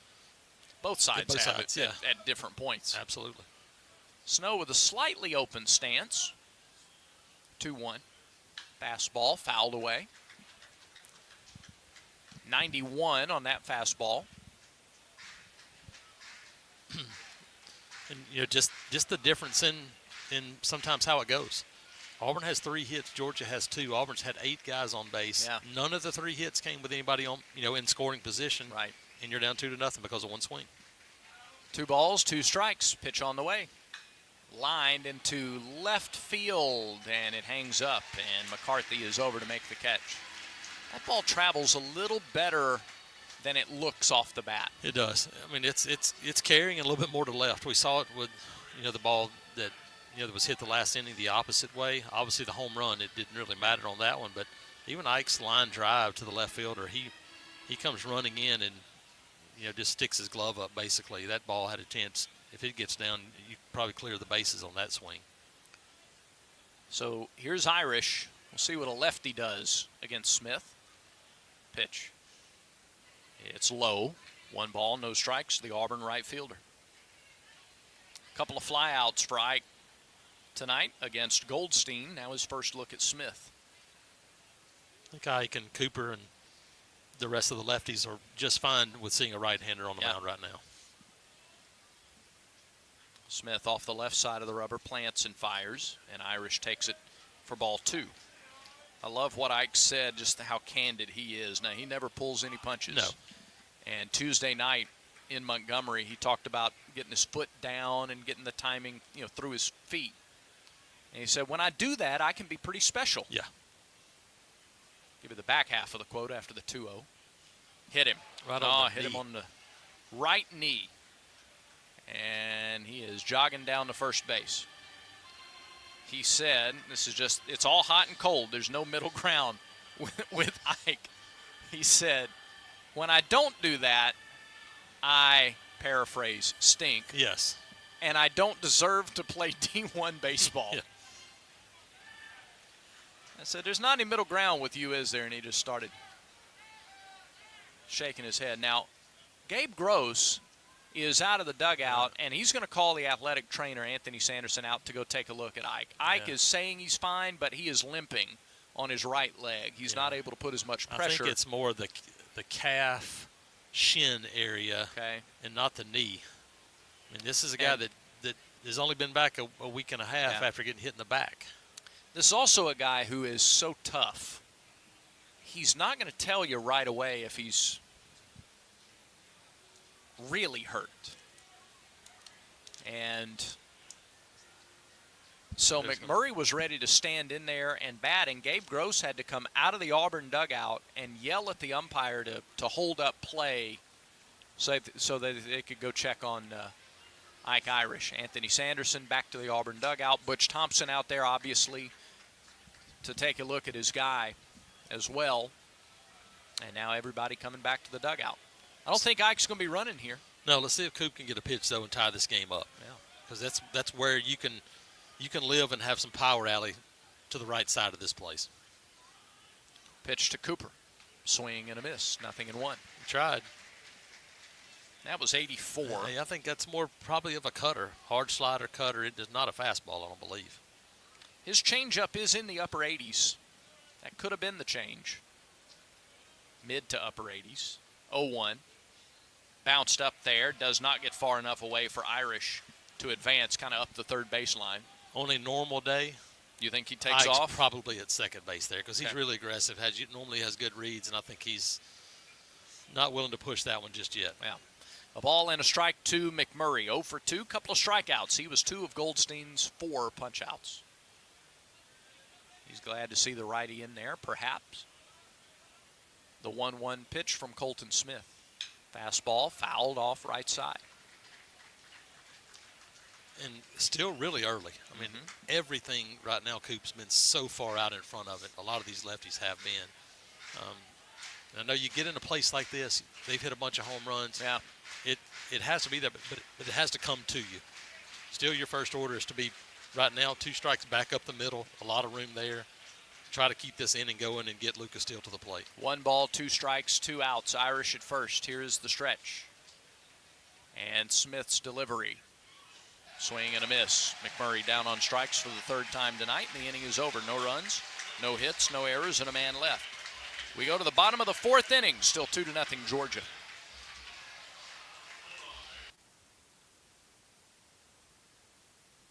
At Reynolds Outdoors, they're all about hunting and fishing and loving the great outdoors every day. And if you are too, you'll love the great selection of guns and ammo, bows and arrows, rods and reels, gear and apparel. As an independent family business, Reynolds Outdoors can offer top brand names at hometown prices, plus friendly, local, expert service. So before you hit the woods, the field, or the water, head to Reynolds Outdoors on Geneva Street, Opelika, on Facebook and Instagram, and at reynoldsoutdoors.net. Hey everybody, this is Jacob Goins, host of On the Line on ESPN 106.7. If you ever miss a part of my show from 2 to 4 p.m. Monday through Friday, you can catch up with the podcast posted after every show. Find the podcast wherever you get your podcast or at ESPNAU.com or on the ESPN 106.7 app. Never miss a minute of On the Line with the podcast at ESPNAU.com. On the Line, weekday afternoons from 2 to 4 p.m. on ESPN 106.7. This is Coach Butch Thompson. Back to more baseball on the Auburn Sports Network. Back in Athens, Georgia, Bulldogs on top of the Tigers 2-0. And Georgia here in the fourth inning will have McCarthy, Hunter, and Obi. McCarthy led off the second with an infield single. 2 batters later, Obi homered. And that is the offense. They are underway in Atlanta, by the way. Ole Miss leads Michigan State 6-4, 4 minutes into that ball game. Ole Miss team playing really well Yes, right they now. are. A lot of confidence. Padula and those guards, You need good guard play. You hear it all the time. That's it. You got to have enough big guys to get you through. But Yeah. your guard plays are things that can carry you. And Ole Miss is getting pretty good guard play so far. Auburn and Michigan will play about a half hour after that one finishes. All right, McCarthy to lead off the inning. First pitch, hit him. I thought he leaned out over the plate. I thought his elbow might have been over the plate. Yeah. Auburn is not questioning it. And so a hit batter, McCarthy, has found his way on base. 1 pitch into the inning for the second time tonight. He singled on the first pitch in the second. All right, here's Henry Hunter. Hunter 0 for 1 with a strikeout.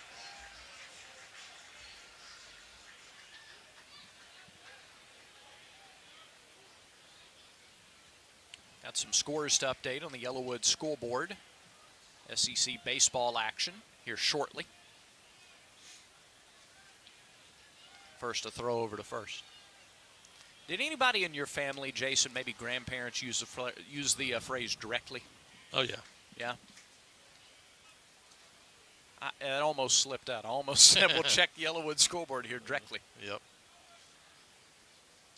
Throw over to first. It's one of those phrases you don't hear very much anymore, but you heard it all the time in a previous day. Florida's lead over Ole Miss in the bottom of the 8th. It's down to 2. It's 9-7. Pitch. There's a called strike. 0-1 to Henry Hunter. You've got Kentucky and Texas A&M. Kentucky, Texas A&M, 3-0. Wildcats scored 3 in the top of the first. There you go. 2 errors, 3 hits. A&M a tough start to league play. Again, and you start to put more and more pressure on yourself. 0-1 to Hunter. Fastball right through there for strike 2. And I think what Dutton has done effectively with the off-speed pitch, the breaking ball and the changeup tonight, they maybe have gotten Georgia's hitters out of looking for the fastball as much. Here's the 0-2. Slow and low for ball 1. Early on, South Carolina 2-1 over Tennessee, top of the second. So a couple of bombs. Your scores are updating. I think you had to click actually on the live stats themselves, and it'll update a little bit more. 1 ball, 2 strikes, nobody out, runner on. Bottom of the 4th inning, 2-0 Georgia. Another throw to first, no tag applied. Again, McCarthy 2 steals in 3 tries. Auburn with 3 hits, Georgia with 2. Keep this thing within shouting distance. That's it. You keep giving yourself chances, and you're gonna come through. Shift for the Auburn infield, the 1-2 pitch. Swung and driven to center, but right at Cade Ballou. I mean, just a few steps to his left, but otherwise in his tracks. And there's the first out.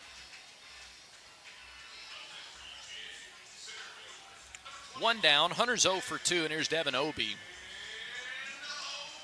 Obi, who homered to left center in his first at bat. He did, and got all of it. Yeah, it was over the trees. And like we were talking about, he's built like a running back. What do you say, 6'2", 215? Maybe more like an outside linebacker anyway. Using Caleb Gordon as his walk-up music. All right. First pitch. Fastball.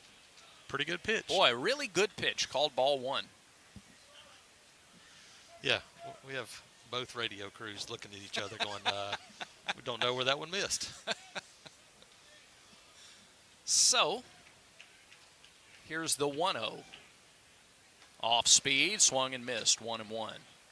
Obi. There's no question what Obi's trying to do. Yeah. Because you hear the term launch angle. his angle is skyward pointing towards the light pole. Yeah. 1 on, 1 out, bottom of the 4th. Dutton set, just above the belt. He fires. Another off-speed pitch, swung on and missed again, and it's 1-2. All right. Do you dare call for the heater here? I don't know. If I do, I'm going up and away. Up and away for sure. I don't think you can throw it inside and let him pull it. I think if you're going to do it, it has to be up and away right here. Close enough that you may can get a swing out of it. Pitch. Swung on and missed. He threw him the change. Just keep throwing it slower. 3 straight changeups. Yeah, that one at 72.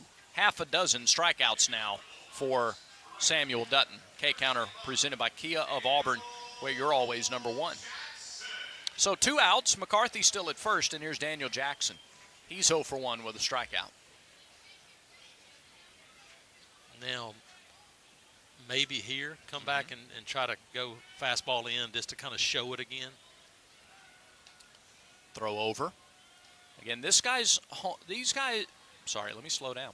Jackson's home run number is a little deceptive because he's only played in about half of their games. Yes. So if you, again, to scale, he'd be in close to double digits, just like the other 2. And they're all, most everybody on this roster is built like a football player. That's right.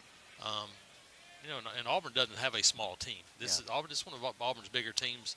Georgia is still significantly bigger. He's listed at 6 feet 203. He looks bigger. He does look bigger than that. First pitch to him, fastball, strike.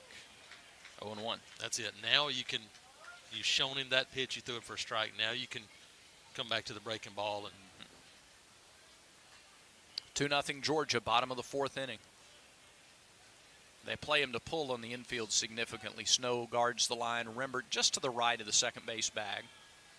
0-1 pitch. Fastball, low and outside. 1 ball, 1 strike.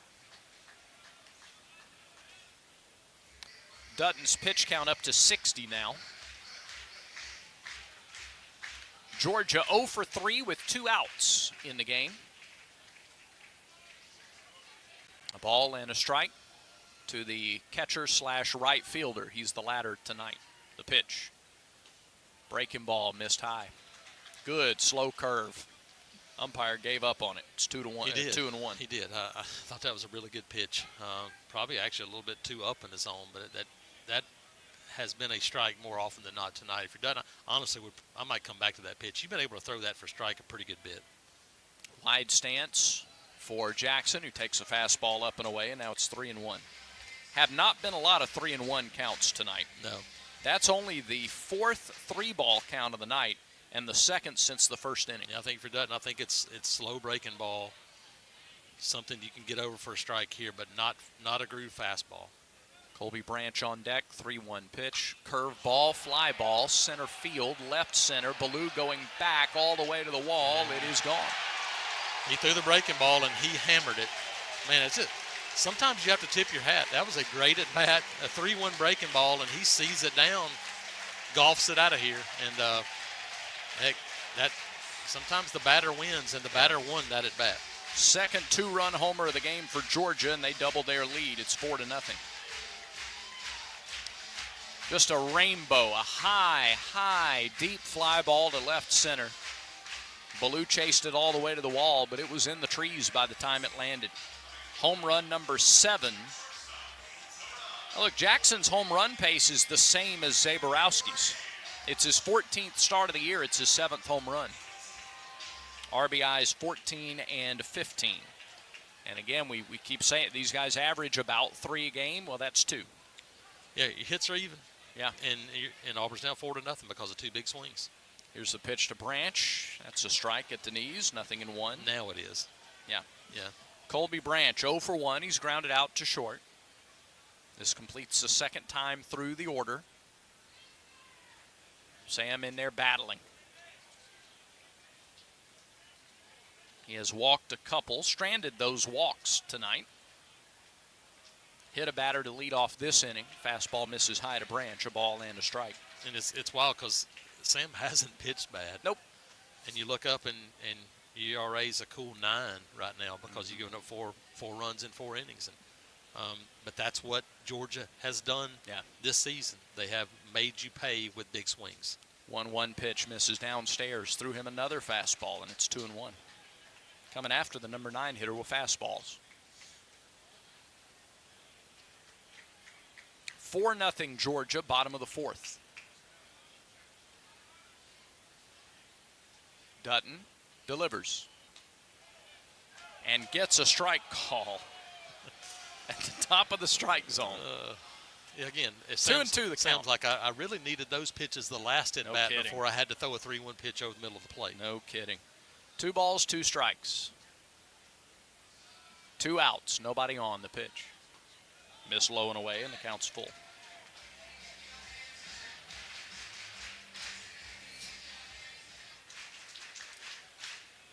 Branch's average now at 301 after his ground out in the 2nd inning. He bats again here with 2 outs and nobody on. And the payoff pitch to the Georgia shortstop. Popped up, backing out of play. We'll do it again. 63 pitches for Dutton now tonight. Cade Fisher scheduled to get to start here tomorrow.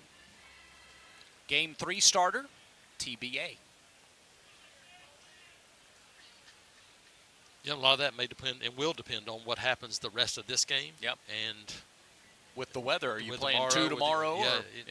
Then it may depend on who you've used and who you have left. 3-2. Just popped up. Popped up that slow curve, fouled it back out of play again. And a new supply of baseballs for Richard Riley, the home plate umpire. I don't think we've had Riley or Kellen Levy. Yeah, I don't remember those names. I know we've seen Buckminster. I know we've seen Beal. I don't know that we've seen Beal this year. He's a veteran SEC umpire over at third base in tonight's game.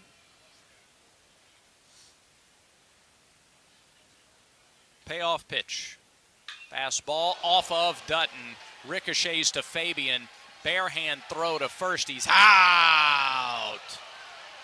And let's see if Dutton is okay. He is walking gingerly on the right leg. Oh, what a tough break. A missile back up the middle. Georgia's not going to challenge the call, it would appear. But just a missile back up the middle off the right leg of Dutton. We don't have a monitor in our booth. We can't see where exactly it caught him on the right leg, but he is walking gingerly to the dugout as the 4th inning comes to a close. You put it down in the book as a 1-6-3 put out, and the side is retired. But Georgia adds on to its lead. A hit batter and a 2-run homer. 2 runs on 1 hit. No errors, nobody left. It's a 4-0 Georgia lead. 5th inning is coming up next. Big eating in Auburn and Opelika means Big Mike's Steakhouse. Famous for high-quality steaks cooked to perfection on an open-fire grill served in a relaxed, rustic atmosphere. It's happy hour at Big Mike's every Wednesday and Thursday from 4 to 6 and half off select appetizers, draft beer, and well drinks. And don't forget, a Big Mike's gift card will always be the perfect gift for Big City Steak in your hometown. It's Big Mike's Steakhouse in Auburn at Shigdurn Parkway and Wire Road. The Goose Performing Arts Center at Auburn University is Alabama's premier destination for the arts, bringing you the very best of Broadway, dance, music, and more. Learn more about upcoming performances and see the calendar of events online at gougecenter.auburn.edu. That's GOGUE center.auburn.edu. Or call the box office 334-844-TIXS.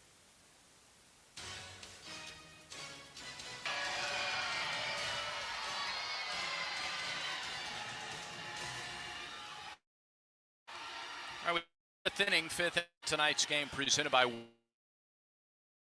Wind Creek Casinos. It's 4-0 Georgia, and the Tigers have the middle third of the order due up in the 5th. Steele, Ballou, and Rembert. Elevate your game plan to fabulous. Play the hottest games, win fabulous rewards at Wind Creek Casinos and on the Casinoverse app. 0-1. Colton Smith starting his 2nd inning of relief. He hit a batter with 2 outs, but did not give up a hit last inning.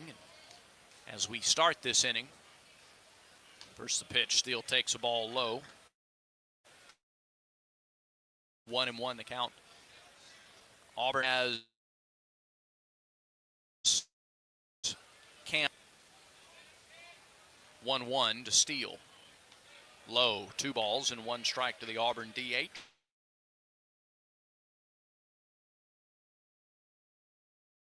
And took a line drive off the right leg at the end of the 4th inning. And as we start the 5th, Cam Tilley starting to get loose for Auburn in the bullpen. 2-1 pitch misses way downstairs, and now it's 3-1 to Steele. Auburn has had base runners every inning. They've loaded the bases twice without scoring. Tigers have stranded 9 through 4 innings. Still trying to chip away. 3-1 pitch. Right down the middle, a fastball. Now the count's full. Steele, Ballou, and Rembert have been on base 5 of their 6 times at the plate tonight. Steele trying to get a base runner to start the 5th inning.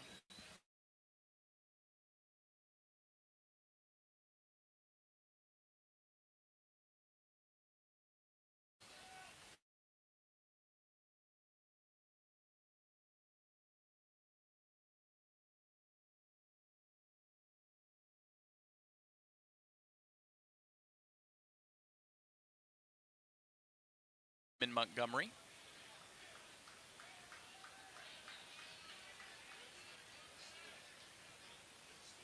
Smith, the right-hander. Third baseman comes in even with the bag, way off the line against the lefty. Pitch fouled off to the right, 0-1. I would guess we've probably seen a dozen of those tonight, the early foul balls from the lefties. And so it's been a steady dose of all speed to every Auburn left-hander so far. They have not thrown them many fastballs at all. Ballou back in the box. 0-1 the count. Cade has walked twice. That was against Goldstein. Pitch from Smith. Swing and a miss. That was a fastball at 92 and it's up. 0-2 the count. Final on the Yellowwood scoreboard in Oxford. Ole Miss comes from behind to beat Florida 10-9. Gators remain winless in conference play. They're 0-8. Florida had 2-run lead in the 9th, walked the bases loaded. 0-2, swing and a miss, strike 3. Back-to-back strikeouts in the inning.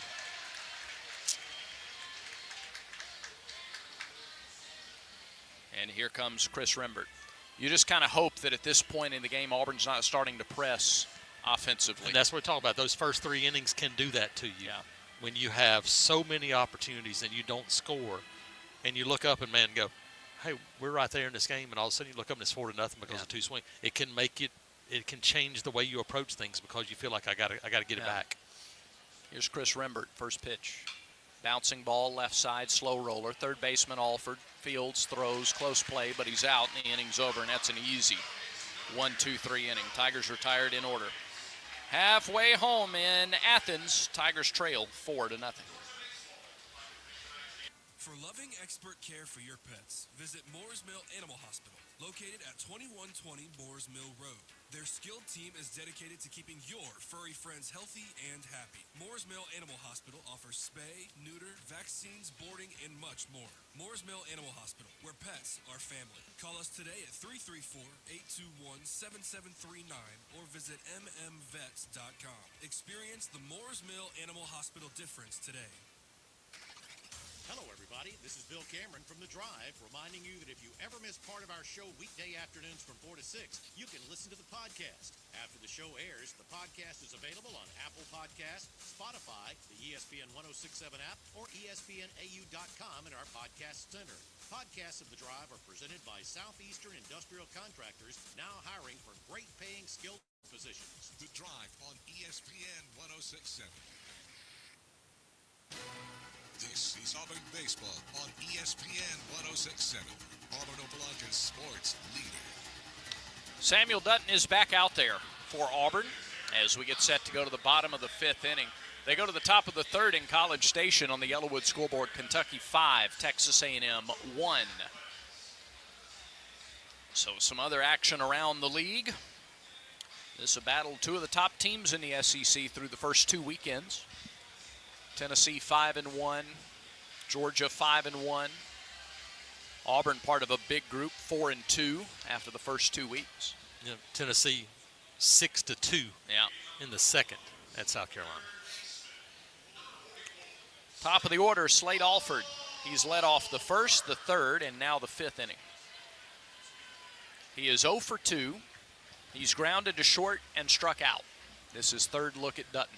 Yeah, well, it shows you something about Sam Dutton because that was a pretty good shot to the leg there that he hops back out there on the mound. Let's see. He's kind of stretching out a little bit. I know that thigh. It'll be okay now, but when he sits down a little bit longer, it's going to be really tough. Texas leads Missouri 2-0. They're in the bottom of the second in Columbia in that matchup as well. First pitch to Alford, check swing. He doesn't go, says Kellen Levy at first base. 1 ball, no strikes. Dutton, through 4 innings, has given up 4 runs on 3 hits. He's walked a couple. He has hit a batter. There's a swing and a miss by Alford. 1-1. Alford, the third baseman, the former Mississippi State Bulldog. Pitch. Fouled at the plate, got over the top of it, and it's 1-2. Auburn knew about Slade Alford coming out of high school, and in fact... Yeah, was committed really early to Auburn, then ended up, like I said, going to Starkville and then transferred to Georgia a couple of years ago. Out of Madison, Alabama, right-handed hitter deep in the box, 1-2 pitch. Is high, 2 balls, 2 strikes. Dutton at 71 pitches here in the bottom of the 5th. Cam Tilley working in the bullpen for the Tigers.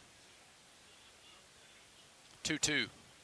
Swing and a 1-hopper through the hole into left center field. Because Fabian was playing him to pull, he really had no shot to get to that. Might have had a shot at the traditional shortstop position, but not playing him to pull, so it's a single to start the 5th. It is the 3rd time in 5 innings that Bulldogs have put the leadoff man on base. And that's the thing now, is the 3rd time they've also seen Dutton. Yeah. And so you start talking about that. Auburn's got Cam Tilley up. Do you want to give him a different look here to try to stay close? And one thing Auburn has is depth in the bullpen. Yeah. But you don't want to extend this lead here and have to play a little bit more catch up if you're Auburn. Big hole on the right side for Robbie Burnett. First pitch at the knees, fastball, or not a fastball, but strike 1. 84. Burnett has flied to left and struck out. A man on in front of him. He's driven in 41 runs this year. It's 4-0 Georgia. They throw to first. Alford has not attempted a stolen base this year. Yeah, even though he's in the leadoff spot, he is not a runner. Right. No, both leadoff guys sort of fit a similar mold. Yeah, not the same size, right, but similar in how they approach it, yes. 0-1 to Burnett. Big swing. He fouled it off the plate, and it's 0-2. Yep. Transfer from UNC Asheville. So you have UNC Asheville and Miami, Ohio. Yeah. 2-3 spots here for this team, and they've got a combined 27 home runs. Georgia has done a great job of going to find some middle-of-the-order guys for them to bolster this lineup. That's 89 RBIs from your 2 and 3 guys. In how many games? Yeah, 27. 27 games. Here's the 0-2. Burnett is down on strikes. He waves at 1 down just off the turf. Another strikeout for Dutton. And he has pitched really well against Burnett here tonight. And now here's Ryland Zaborowski. They say Zaborowski. Zaborowski. Not how it says it in the pronunciation guide, but that's how they say it. So here's Everett Tiefert out of the Auburn dugout. And that may be the end of the line for Dutton. 79 pitches for Dutton. 4 hits in 4 1/3. Not bad. Not bad. Conversation goes on, and they're going to make a call to the dugout. Boy, Coach Tiefert just tapped him on the left shoulder as if to say, hey, man, you pitched well. Again, 4 runs here is like maybe 2 in a different ballpark. And so he exits the game, and Cam Tilley comes on for Auburn. They've turned the red lights on here at Foley Field as Auburn makes a Wind Creek call to the bullpen. Achilles tendonitis is often as painful as it sounds. The Orthopedic Clinic is here to help get you back on your feet without pain or stiffness. Whether caused by overuse or degeneration, Achilles tendonitis can be treated, usually without surgery, but the road to recovery isn't short. So get started right away at the Orthopedic Clinic. Call for an appointment, 334-749-8303, or visit theorthoclinic.com. When the road beckons, answer the call. Head to RV Roadway, the new and used RV sales centers of Alabama in Opelika and Calera. Family owned and operated. RV Roadway was built on quality and selection with 35-plus top lines. From teardrop RVs all the way down to destination trailers. The RV you're road ready for. With 2 Alabama locations, Opelika and Calera. Take life on the road with RV Roadway.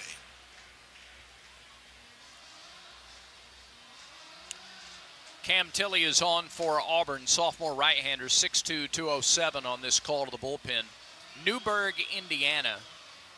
Tilley this season is 2-1 in 7 appearances with a 4.11 earned run average, 15 in the 3rd innings, 7 hits, 8 runs, 7 earned, 9 walks, 22 strikeouts.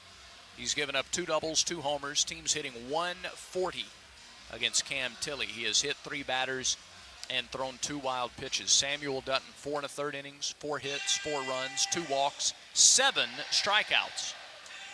Dutton threw 79 pitches, 51 for strikes. So he exits, and Cam Tilley comes in with a runner at first and 1 out, and Ryland Zaborowski due up. Zaborowski walked twice against Dutton. Again, 4 hits, 4 runs in this ballpark. You're okay with that. Yeah. Tonight's been more about missed opportunities offensively. If you're Auburn, that's been the story of the game. Yeah, if you looked up and you went, hey, they scored 4 runs and you're in the 5th, you go, man, it'd be better to be 0, but you feel like you've given yourself a shot, and you're still in this game. No question. But you have to end it right here and keep it at 4. Zaborowski takes the first pitch high from Tilley. 76. This is a game where Tilley's curveball could play well. Yep. If he lands it. Got to get it down, and he's got that hard-breaking ball, and can you throw it for that late break strike? 1-0 is a fastball. Sped him up a little bit. He still swung early, grounded it foul. 95 on that heater. And that's the other part of it, Tilley, when he's in the zone, that's a fastball that has a sinking action to it. And, man, if you could do that, get some ground balls here, get out of this inning, and get your offense back to the plate, that would be it'd be a great shot in the arm. 1-1 pitch, waved at and missed. 1-2. Is that a slider at 85? I think it was. So fastball. That late break slider there that he has. 1-2 to Zaborowski. Pitch from Tilley is on the way. Swing and a miss. He got him. Same pitch down and away. Tilley strikes out Zaborowski. And I want to emphasize this again. That's only his 12th strikeout this year. A lot of home run hitters also strike out a lot. Zaborowski doesn't. And that's the wipeout slider from Tilley. And that's the pitch where you land that, you throw it and throw it in the zone, and all of a sudden it's a different world. And there's a guy that has that. If he has that going, he can get you to the 7th and the 8th and give your offense a chance to get back in this game. Runner leads from first with 2 outs, and Christian Adams is the batter. He has struck out and grounded out. First pitch, fastball downstairs, 1-0. Adams making his 15th start of the year. Left-handed hitter. Adams a transfer from FAU, 6'2", 215. Pitch. Off speed, high fly ball to right field. Irish way over. About 10 feet from the line, makes the catch. They got Adams to get underneath it, and the side is retired. Tilley comes in, does his job, strikes out Zaborowski, and gets Adams to fly out, and the leadoff single left stranded at first. No runs, a hit for Georgia. No errors, 1 runner left on base. We are through 5. Our score remains Georgia 4 and Auburn nothing. Southeastern Industrial Contractors offers the path to a productive and successful career for hard workers of all ages, especially young people looking to jump straight into the workforce. Southeastern Industrial Contractors is now hiring for great-paying skilled trade positions. Managing partner Derek Harville is a proud Auburn University graduate with deep roots in the community. Give him a call at 334-209-6355 to learn more. Southeastern Industrial Contractors, 334-209-6355. Did you know one of the most advanced screening and diagnostic imaging centers in the country is located right here in our community? Bridgeway Diagnostics is the first in the country to purchase GE low-dose 3D mammography and first in the entire region to bring you 3D breast ultrasound. First to bring you artificial intelligence software looking behind the radiation. What is that? It's an orange? A peanut? A peanut and a marshmallow? I have no idea. Okay. I don't. I have no clue.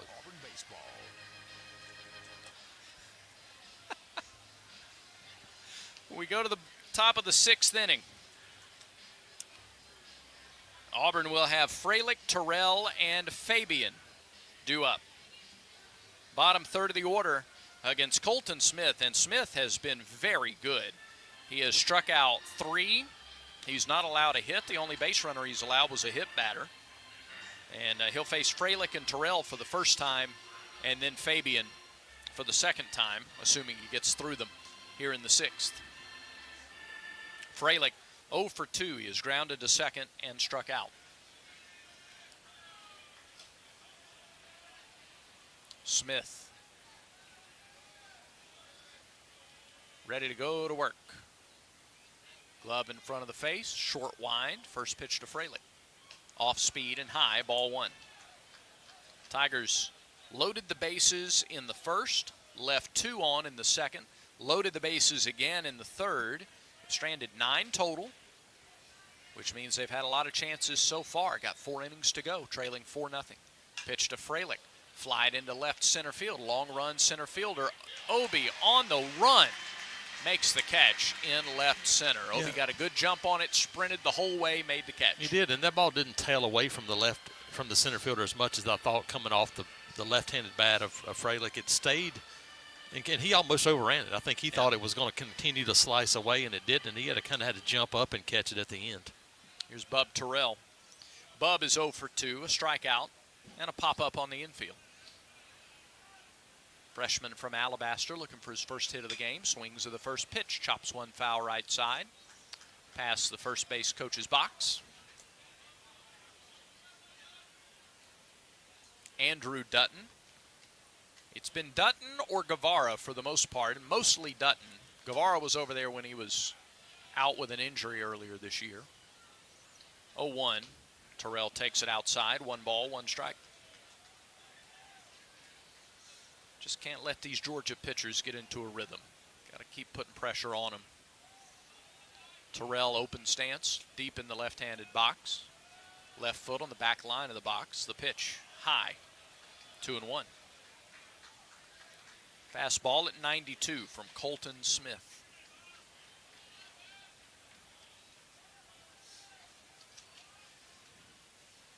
Right-hander ready again is 2-1.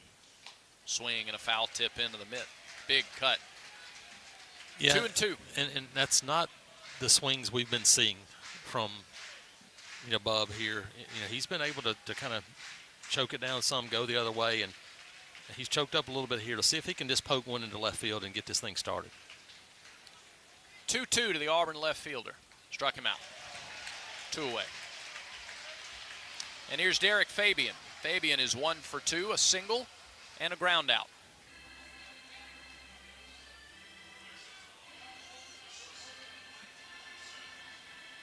Boy, the 3 freshmen in the lineup tonight are 0 for 8. And your oldest guy, yep, Cooper McMurray. The lefties have been the guys that have really struggled tonight. When you think about Coop, Freilich, and Bub. Fabian takes a first pitch strike, 0-1 the count.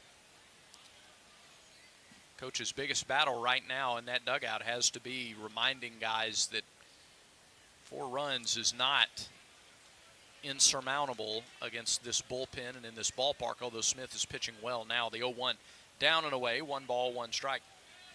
Yeah, that trio left, he's 0 for 9 with 6 strikeouts. Here's the 1-1. Fabian swings and misses, at it down and away. And again, steady dose of off-speed. I mean, they just continue to hammer Auburn with off-speed pitches. Auburn has swung and missed more against Smith at balls out of the zone than I remember in a while. And this is the most Auburn strikeouts we've seen in a while, too. They already struck out 8 times. So a ball and 2 strikes with nobody on and 2 outs. The wind by Smith, the pitch to Fabian.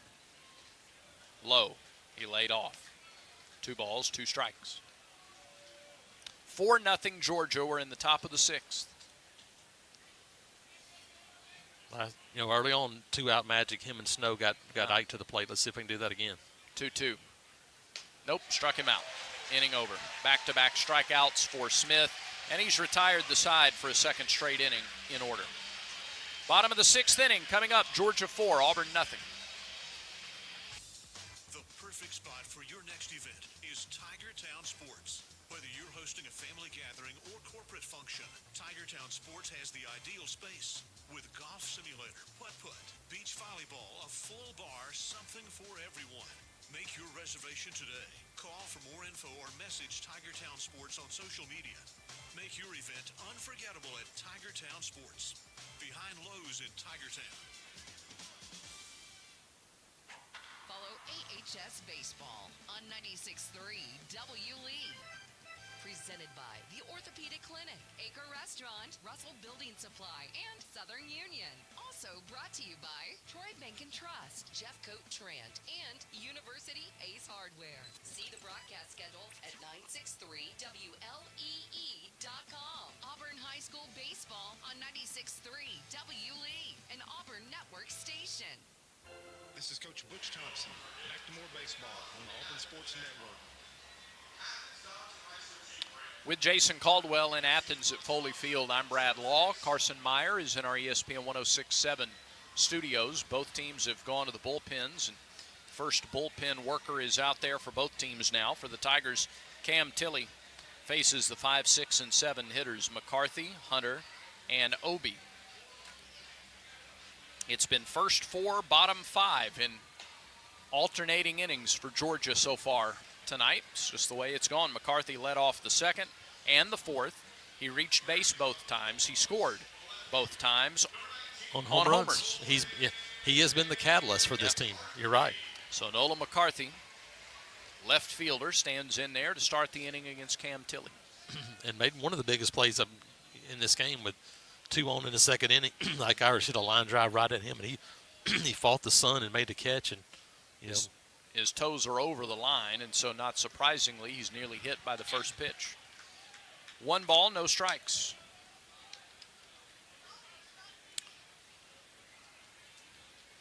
No runs on 3 hits for Auburn, 4 runs, 4 hits for Georgia. Pitch to McCarthy. Check swing, pitches a strike on the outside corner, and Kellen Levy says he went around. So it evens the count at 1-1. He backed off the plate after that first pitch. His toes were absolutely across the line. Yeah, he's just a hair, 2 or 3 inches back now. Yeah, 1-1. Tilley missed down and away. 2 balls and a strike. Same 2 teams tomorrow at 3 o'clock Central. But stay tuned to see if they change that or add anything after the game. 2-1. High pop. Right side. McMurray drifts over into foul territory. He's calling for it. He makes the catch in foul ground for the first out. Second straight batter that we've seen get underneath it and send just a massive fly ball to the right side. 1 away. And here's Henry Hunter, the catcher. He's 0 for 2. Against Dutton, he struck out and flied out to center.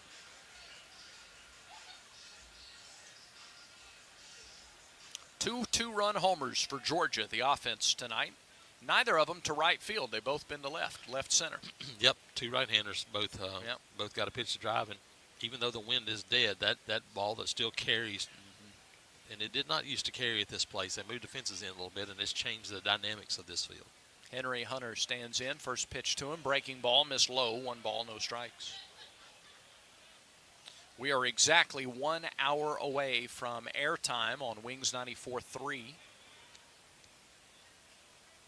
for Auburn basketball against Michigan in the Sweet 16. 1-0 pitch. Fastball all the way to the backstop, kicks all the way back out off that net between the mound and the plate. 2 balls, no strikes.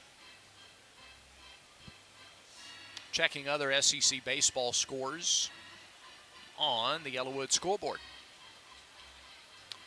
Kentucky leads Texas A&M 6-1 in the 3rd inning in College Station. Texas leads Missouri 4-0 in the 3rd in Columbia. It's Alabama 2, Oklahoma 0 in the 2nd in Tuscaloosa. And Tennessee leads South Carolina 6-2 in the 3rd. Fastball, outside corner, good pitch, 2-1 to Hunter.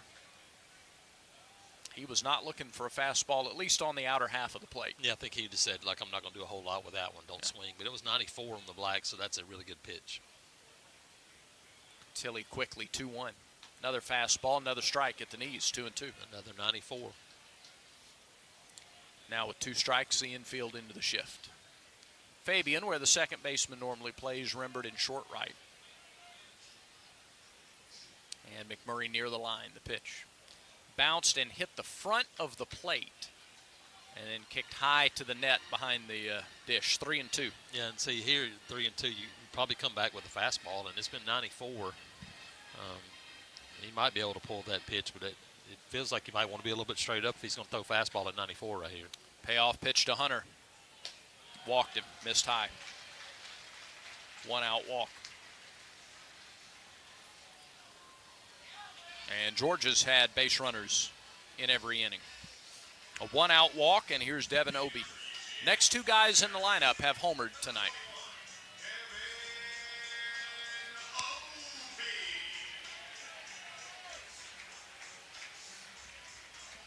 So Obie strides to the plate. He got the scoring started. 2-run homer in the 2nd inning.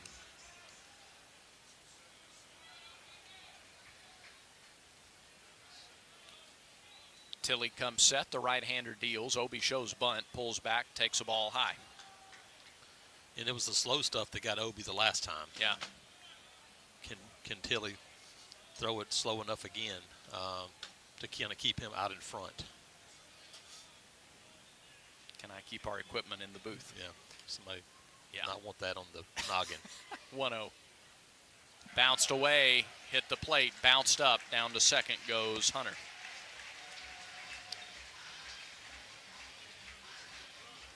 And the count goes to 2-0 on Obie. And Fabian comes in for a word here with Tilly. I wonder if this is a little bit about strategy with the runner on second, about playing in behind him. I think something else to remember, even though the next guy up is also homered, I think this is a reminder. Yeah. First base is open. Look, we can still have a double play here. You don't have to give in on a 2-0 count. So I think it's maybe a little bit of a reminder here, like, hey, you can keep the force on and not have to groove a pitch here. Pitch hit on the ground through the hole into left field. Base hit. They'll hold the runner at third, Hunter. He had to wait to make sure nobody was getting to the ball. It's a single for Obie, his second hit of the game. And Georgia has runners at first and third with 1 out. And this is the inning that Georgia's trying to put a lot of pressure on an Auburn team that had chances in the first part of the game to score and didn't do it.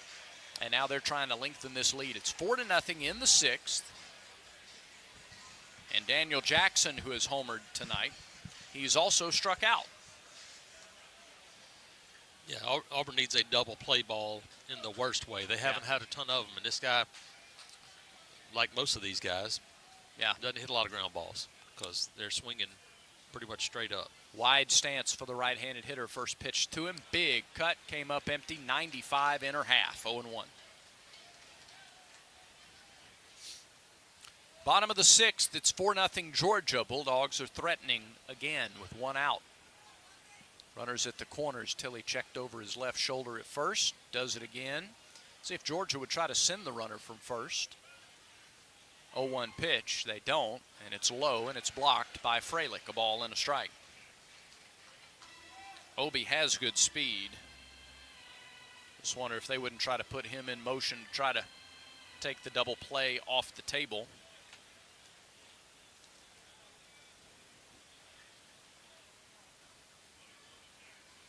The stretch by Tilley and the delivery. Runner goes from first, pitches a strike. Throw down is late. It was a decent throw, but it was to the left of the bag, so Rembert had to bring it back across his body to apply the tag, and it was a little late. Yeah, and that breaking ball pitch, you picked a good pitch to run on it, so now you're Georgia's second, third here. Count now in Tilley's favor, a ball and 2 strikes. Obi with his 8th stolen base in 9 tries, and now Auburn pulls the infield in. Yeah, here Tilley's a strikeout guy.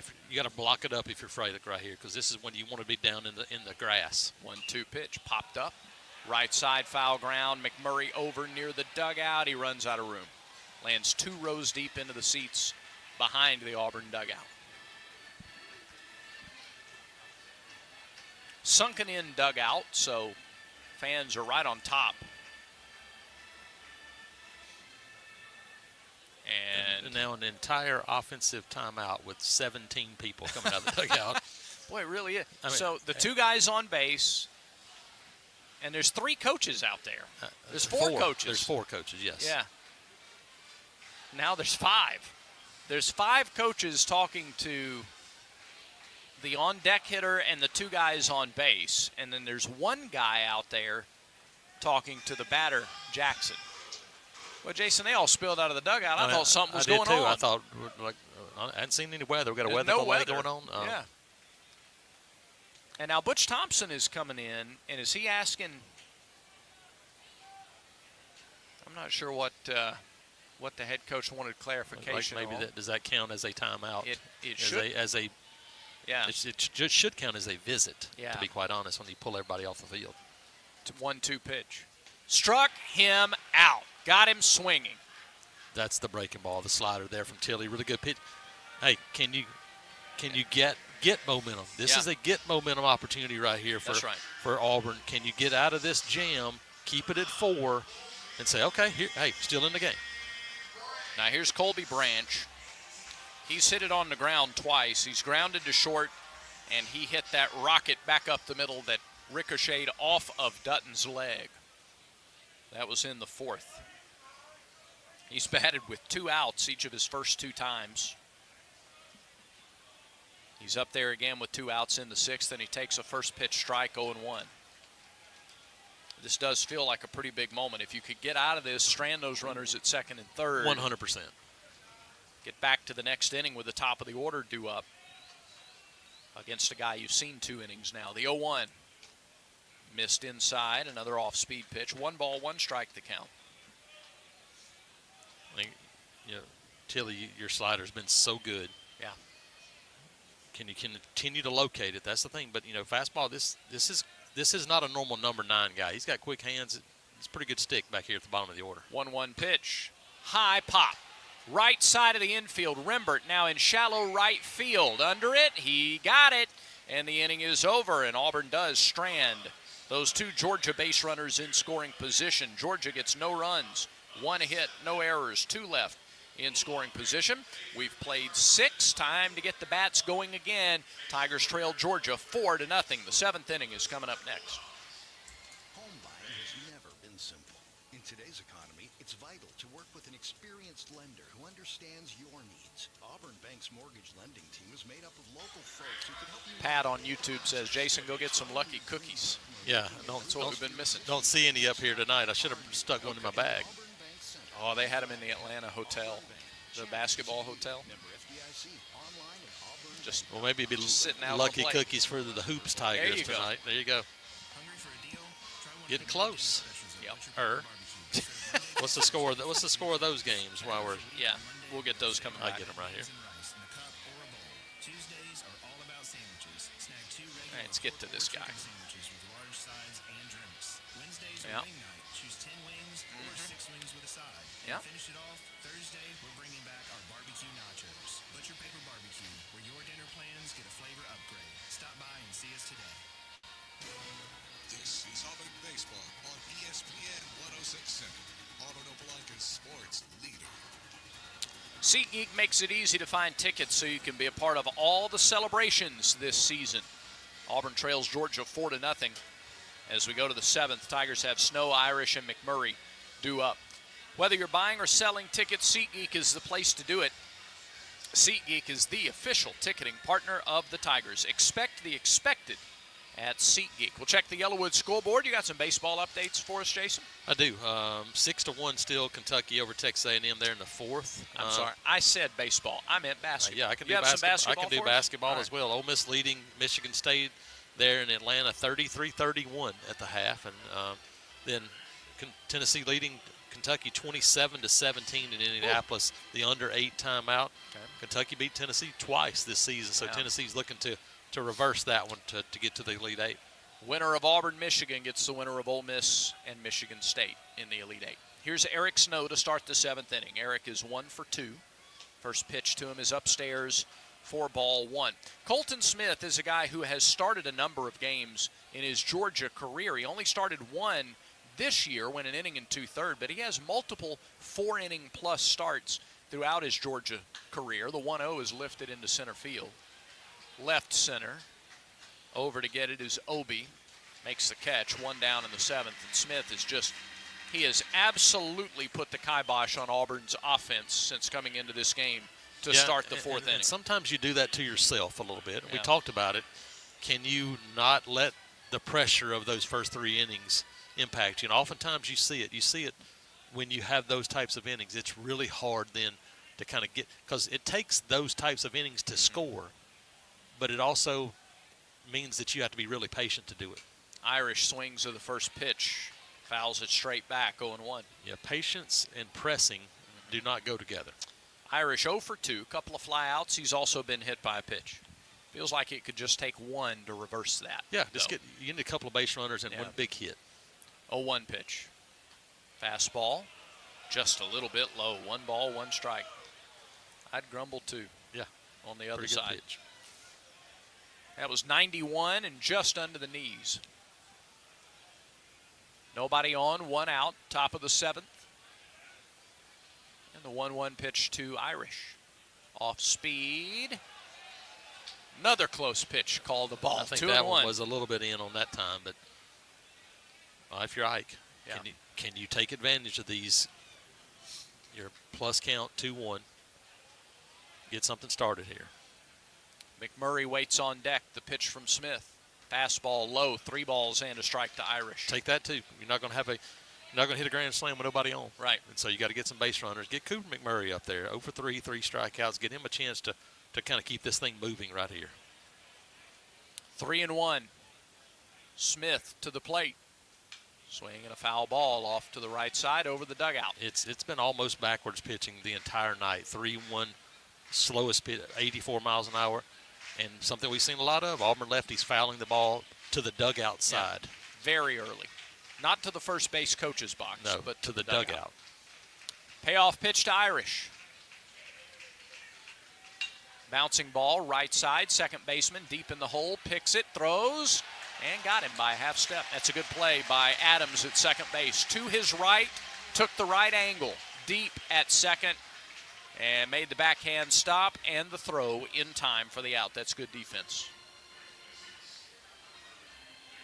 And again, you're Ike. You've hit the ball really hard at the left fielder with 2 runners on. Anywhere else, it's down and you score. And there, guy just makes a good play. You hit a ground ball, and he goes deep in the hole and makes a good play. Here's Cooper McMurray. First pitch to Coop. Off speed, outside, ball 1. McMurray 0 for 3, 3 strikeouts.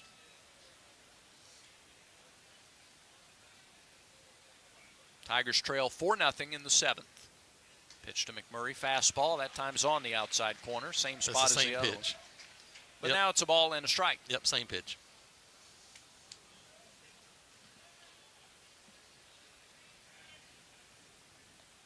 McMurray in his 3rd year with the team. 1-1. Fouled away, left side out of play. The ball and 2 strikes. Right here, you'd like to see Coop get something going, get a little positivity here, build on it. And again, Lucas Steele's the guy that can change this game in a hurry. Smith has not given up a hit since coming into the game. Here is the 1-2. Swung on and missed, strike 3. 3 straight 1-2-3 innings. 7th inning stretch time, 4-0 Georgia here in Athens. Southeastern Industrial Contractors Contractors offers the path to a productive and successful career for hard workers of all ages, especially young people looking to jump straight into the workforce. Southeastern Industrial Contractors is now hiring for great-paying skilled trade positions. Managing partner Derek Harville is a proud Auburn University graduate with deep roots in the community. Give him a call at 334-209-6355 to learn more. Southeast Industrial Contractors, 334-209-6355. What's going on, everybody? Jacob Goins here, host of On the Line on ESPN 106.7. It's the show that tells you like it is and holds nothing back, and you better believe that I mean it. When we're talking about Auburn athletics plus the biggest sports topics in the country, give me a call 2 to 4 p.m. each weekday to be on the line and tell me what you have to say about the hottest topics in sports. That's On the Line from 2 to 4 p.m. here on the Auburn Opelika Sports Leader, ESPN 106.7.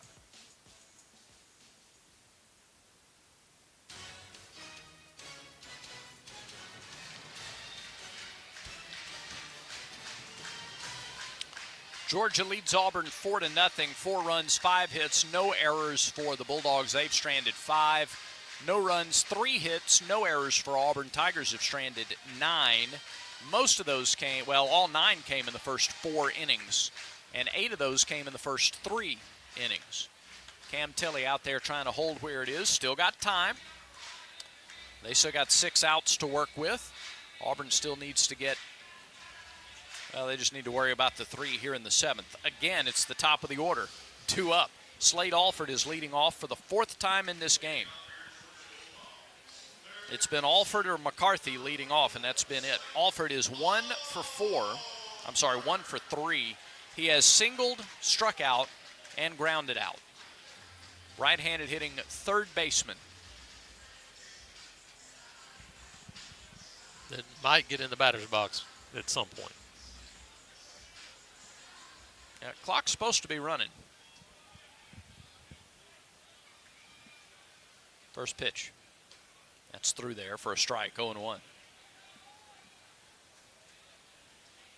Auburn pitching with 9 strikeouts tonight, 3 walks, 1 hit batter. The 0-1. Missed down and away, 1 ball, 1 strike.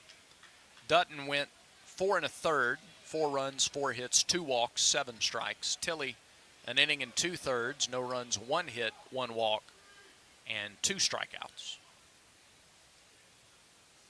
The 1-1. Alford swings and misses at an off-speed pitch, 1-2. Auburn baseball is brought to you in part by East Alabama Health. Their team of first responders proud to provide first aid care at Plainsman Park and every Auburn athletics home event. 1-2. Down and away. Alford held up. Thought about it. Didn't offer. Be good for the Tigers to be back at home the next 2 weekends in league play. It's been a long road trip. It has. Still 2 more games to go in it after tonight. The 2-2 on the way. Low and away. And the count is full. Yeah, and it's been almost exclusively the hard slider right here for Tilley. I think you just don't try to throw the sweeper outside. Try to throw one for a strike here. But the fastball at 95, if you can locate it. Payoff pitch. It's hit through right side into right field, a base hit. Alford has his 2nd hit of the game. McMurray playing off the line, dove for it, got close, but couldn't get it. Hit too hard, and Alford has a leadoff single. Yeah, stuck with a breaking ball again and just poked it through the right side. Leadoff man aboard for the 4th time in 7 innings. Here's Robbie Burnett. Dutton pitched well against Burnett. Struck him out twice. Burnett was 0 for 3 against the Auburn starter. He's the last guy to face Tilley for the first time. Completes that first time through the order. In the left-handed batter's box, Burnett waits and swings and misses at the first pitch. An off-speed delivery, and Burnett was swinging for the fence. I mean, I don't know that there's anything else in his repertoire, but that at the moment, that's all we've seen tonight. Burnett back in there. 4-0 Georgia, bottom of the 7th. Stretch by Tilley, and he steps off. Pitch clock resets.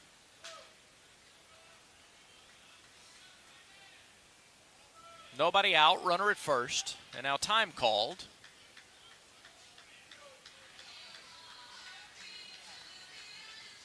I'm not sure what the home plate umpire was just telling Tilly. He didn't go to his mouth while he was on the mound. He gave him a ball. He gave him a ball. He said 1-1. I don't understand. All right, hang on. It's not. Seth Buckminster at second. It's not.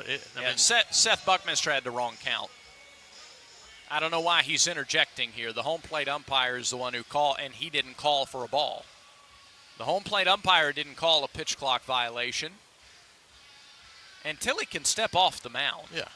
You can step off and reset the clock once. So I'm not sure why the second base umpire. Oh, he did. He gave him a ball. Okay. I'm not really sure why. And now Buckminster is over to talk to Tilly. And I guess he's explaining to Cam why. And the home plate umpire, Richard Riley, is doing the same thing with Freilich. So Riley must not have known about a particular rule that Buckminster knew about. He had to correct the home plate umpire. Here's the 1-1. Off speed, outside and away, 2-1. But again, it's what we've turned baseball and every other sport into. Yeah. I mean, make a good pitch, you step off to and then a minute and a half later you throw another pitch, and all of a sudden things like that can change your momentum and your rhythm in a hurry on the mound. 2-1. Swung on, fouled away off toward the Auburn dugout, and it's 2-2. Rylan Zaborowski waits on deck. Infield goes into a shift. How about a ground ball against the shift right to Snow? Runner at first, nobody out. 2-2 pitch to Burnett. Lined, foul, left side, out of play. Still 2 balls, 2 strikes.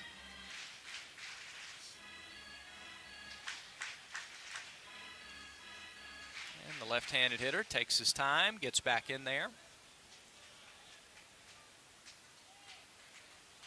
Good lead at first. Pitch. Pretty good pitch. Missed outside, 3-2. A little change there. See if they play a little bit more straight up here, but you don't need to. Yeah, you don't need to get a couple of free passes here. You need to keep Big Boy from getting to the plate here with first and second. Payoff pitch from Tilly. Here it is. Runner goes from first. It's swung on and missed for strike 3. Down to second goes Alford with his first stolen base of the year. No throw. And then a late throw. Okay, so they did throw down. As he rounded second, I think Frederick threw behind him a little bit, and Chris Remmert made a heck of a play to be backing up Fabian and cut that off. It's a strikeout for Burnett. Tigers have struck him out 3 times tonight. That's 10 strikeouts for the staff. And now Rylan Zaborowski struck out in his first at bat against Tilly. Auburn has somebody in the bullpen. Griffin Graves, a lefty. He's not throwing. He's gotten loose, stretched out, but not throwing. First pitch to Zaborowski, off speed and in under the hands for a strike, 0-1. 4-0 Georgia. We're in the bottom of the 7th. Once again, just stay within striking distance. Yeah. I mean, you're down to your 6 outs, but this is an Auburn team we've seen score runs in bunches at times. Pitch. Check swing. He went. It was in the turf. He went around. First base umpire confirms. And now it's 0-2.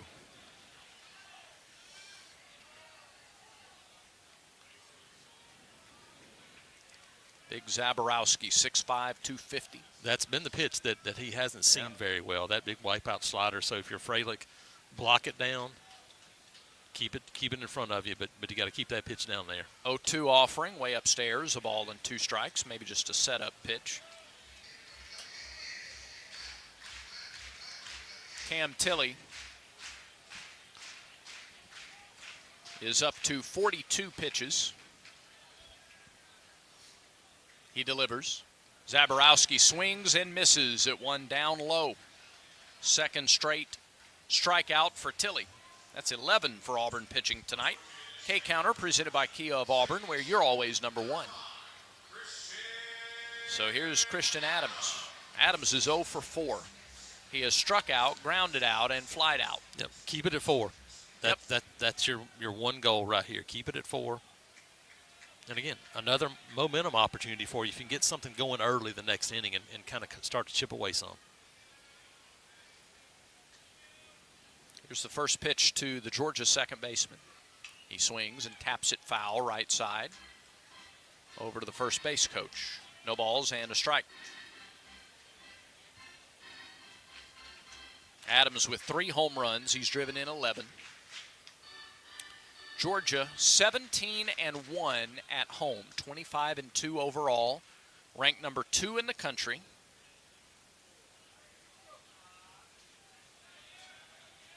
They lead it 4-0 in the 7th. Tilley delivers. The 0-1 is cut on and missed. And it's 0-2. Off speed, off speed, off speed. And it's been good. The slider's been really good for Cam Tilley tonight. A strike away from stranding that runner at second. Tilley ready. He looks at second, looks home, comes home. Oh, got a piece of it. Sped him back up with a fastball, and Adams just barely grazed it with a bat. Good pitch there, 94. Yeah. This is the Cam Tilley that Auburn has now seen the last couple of times, and, man, he's become such a valuable part of it. Be great for him to finish this. Yeah, see if he can get you another inning. 2 1/3 innings so far for Tilley. The big right-hander deals and misses up and away with an off-speed pitch. 0-2. Now it's a ball and 2 strikes. Not a bad setup pitch at all. I don't think they'd be in a hurry to go to somebody else next inning if they can get you out of this. 1-2. Foul ball. And again, Adams hangs in. Wow. So Tennessee's probably going to move on to the Elite Eight. Tennessee on the Yellowwood scoreboard leads Kentucky 39-20. Still time in the first half. Just under 3 minutes in the first half, leading by 19. Ole Miss up 3 early in the second half. Yellowwood scoreboard from the NCAA tournament. 1-2 pitch. Foul away again. Good sinking motion, and Adams is going down and getting it off the end of the bat and fouling it off. See if you come back to a fastball up here. Not chin high, but maybe high enough that you get a swing right here. So maybe above the belt, 94, 95. If you can throw it above the belt, let her high, maybe you get a swing out of that one because he's seen so many breaking balls. 1 ball, 2 strikes, runner at second, 2 outs. Pitch to Adams. Got him swinging. Elevated a fastball. Couldn't catch it. Strikeout for Tilley. In fact, he strikes out the side after giving up the leadoff single to Alford. No runs, a hit, no errors, and a man left. Bulldogs have now stranded 6 in the ball game. They lead it 4-0. Auburn comes to the plate in the 8th after you hear this.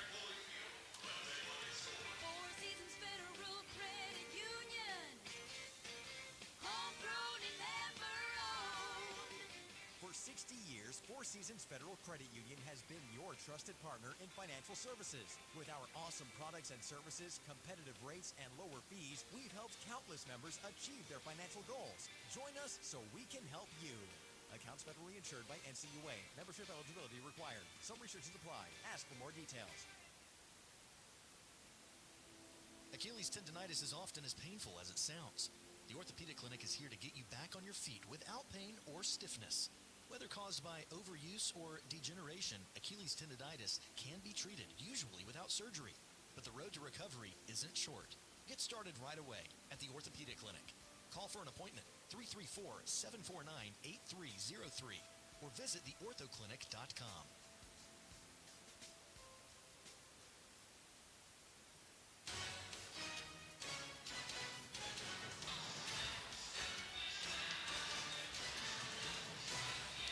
The story in the early part of this game was Auburn putting pressure on Georgia, but they weren't quite able to get the big hit with men on base. The last 4 innings, the story has been Colton Smith. Smith came in the game to start the 4th. He has not given up a hit. He's allowed only 1 base runner. He has retired 10 in a row going back to the 4th inning. And he will face the middle third of the Auburn lineup. Steele, Ballou, and Rembert for the Tigers. At a minimum, if you're Auburn right now, you've got to get somebody else in the game. You can't let Colton Smith finish this game. You got to make them go to someone else in this game at a minimum if you're Auburn. Just need base runners. The pitch is a called strike on the inside corner to Steele. 0-1. Steele has walked, doubled, and struck out. The strikeout came against the right-hander. Smith deals. And it's popped up, back and out of play. And it's after early, it was 2-1, 3-1. Yep. Been a lot of 0-2. A lot of 0-2. He's getting ahead early and often. 49 pitches, 30 strikes. That's what he's done. And that has not been the norm for Georgia's pitching this year. Steele deep in the box. Bats lefty against the righty, the 0-2. Whew, just missed. A really good 0-2 pitch. Outside by just a hair. And now it's 1-2. Nobody out, nobody on. 8th inning. Pitch to Steele. Low. 2-2. See if Steele can do something with this second chance. Parker Carlson is down in the bullpen for Auburn. He's just down there. Yes, I think it's if you can get a couple of runs here, then hold it kind of situation. 2 balls, 2 strikes. Smith to the plate. Steele fouls it off his foot. Stays alive. Steele and Ballou, couple of guys who will hit from the left side against Smith with good pop in the bat.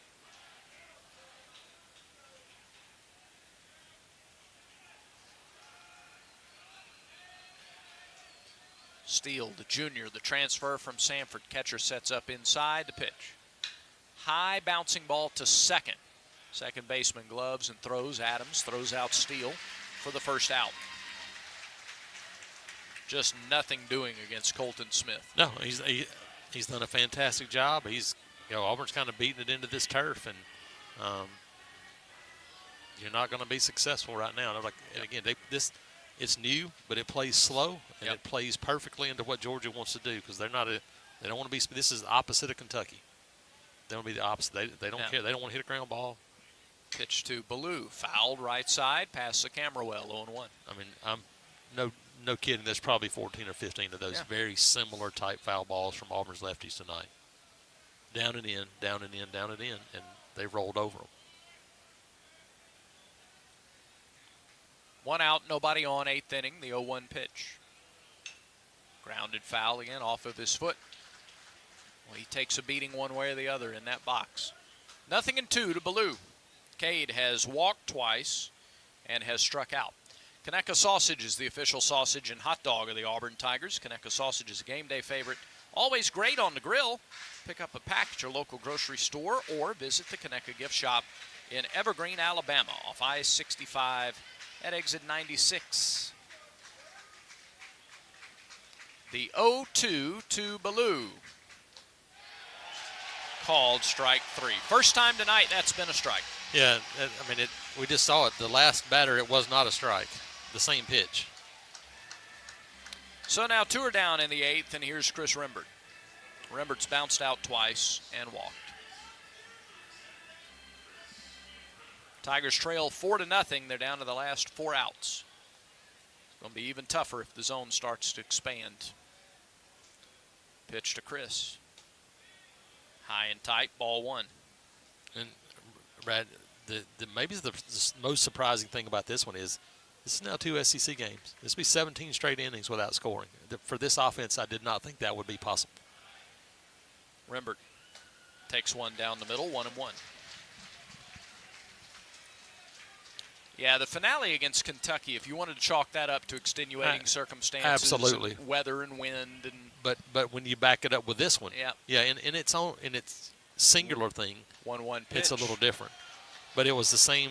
It's low, 2-1. The same concept. Kentucky was off speed all night, and Georgia has done pretty much. I would bet there's been less than 10% fastballs tonight. 2-1 delivery to the Auburn second baseman.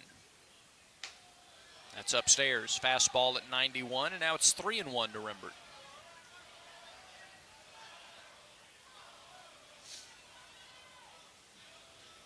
Just need some base runners, trailing by 4 in the 8th. One at a time. 3-1 pitch. There's ball 4 high, and there's a base runner. A 2-out walk. That is the first base runner allowed by Smith since the 4th inning. I think clearly they ought to go get him. Yeah, he's done. Here's Chase Fralick. Fralick tonight is 0 for 3, a strikeout, a fly out, a ground out. Now let's see if these freshmen can respond. They have so many times this year. Throw to first, tag applied to the heel. And Rembert is back with a head first slide. He's got 3 stolen bases. I don't know how much running they're going to do. And Georgia sends a coach out to talk to Colton Smith. And that's Wes Johnson. I don't know that he's going to make a change. He's probably going to go, hey, it's 4-0. We probably don't need to worry about them stealing the base here. Let's just get out of the inning.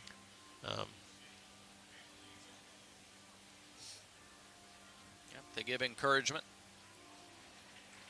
Got a few pats on the backside to the pitcher. Smith has been the MVP of this ballgame for Georgia to this point. Tigers are trying to chase him out of this ballgame. He has not given up a hit yet. Tigers with just their second base runner since he came in the game in the 4th. Here is Fralick. Big lead by Rembert. Pitch. Fralick takes a strike down the middle, 0-1.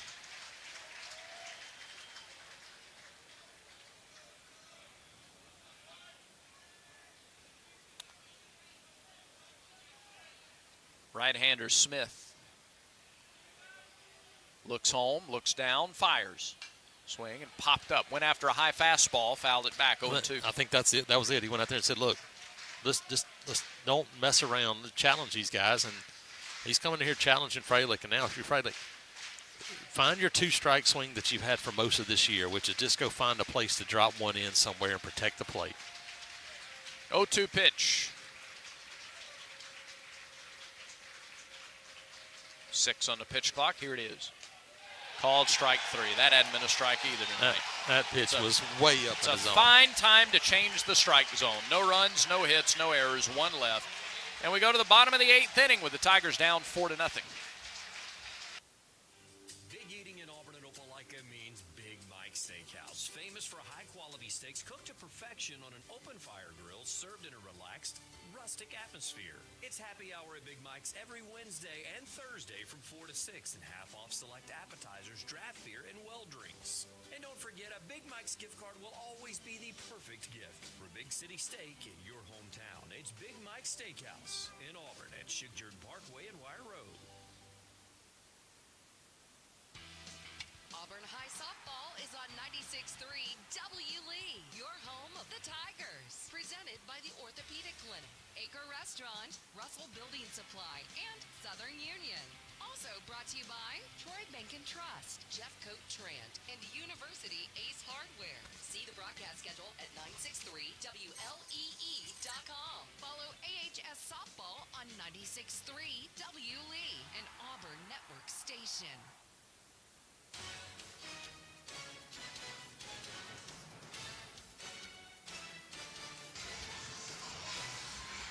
Cam Tilley has done yeoman's work for Auburn since coming into the game in his own right. 4-0, Georgia leads it as the Bulldogs come to bat in the bottom of the 8th inning. And who else to lead it off but Nolan McCarthy? It's the 4th time he has led off an inning. Alford the 1st, McCarthy the 2nd. Alford the 3rd, McCarthy the 4th. Alford the 5th, McCarthy the 6th. Alford the 7th, McCarthy the 8th. Checking the Yellowwood scoreboard, Ole Miss has extended its lead over Michigan State in Atlanta, 47-39, 12 minutes to go. Also, Tennessee leads Kentucky at halftime, 43-28. Been a pretty dominant round, been a dominant tournament for the SEC so far. Let's hope that continues. McCarthy has scored twice. He has singled, been hit by a pitch, and fouled out to first. First pitch to him is a strike, 0-1. And let's see if the strike zone stays expanded here in the bottom of the 8th. Tilley delivers. Foul ball, chopped down on top of the plate, 0-2. Tilly, 52 pitches, 2 hits allowed, 1 walk, 5 strikeouts through 2 2/3. 0-2 pitch to McCarthy is on the way, and he fouled it off to the right side, out of play. 314 down the right field line listed, 350 down the left field line, 370 in the alleys. 0-2 pitch. Swing and a miss. He got him. Great pitch. It's that breaking ball again. And that slider has been on point. Yep. He's been able to locate it and down in the zone. Of his 6 strikeouts, at least 5 of them have been on that pitch, if not all. Yeah, I think he got 1 with a fastball. That's his, but like I said, that wipeout slider is his pitch, and he's been able to do that. Hunter, the catcher, is 0 for 2, a strikeout, a flyout, and a walk.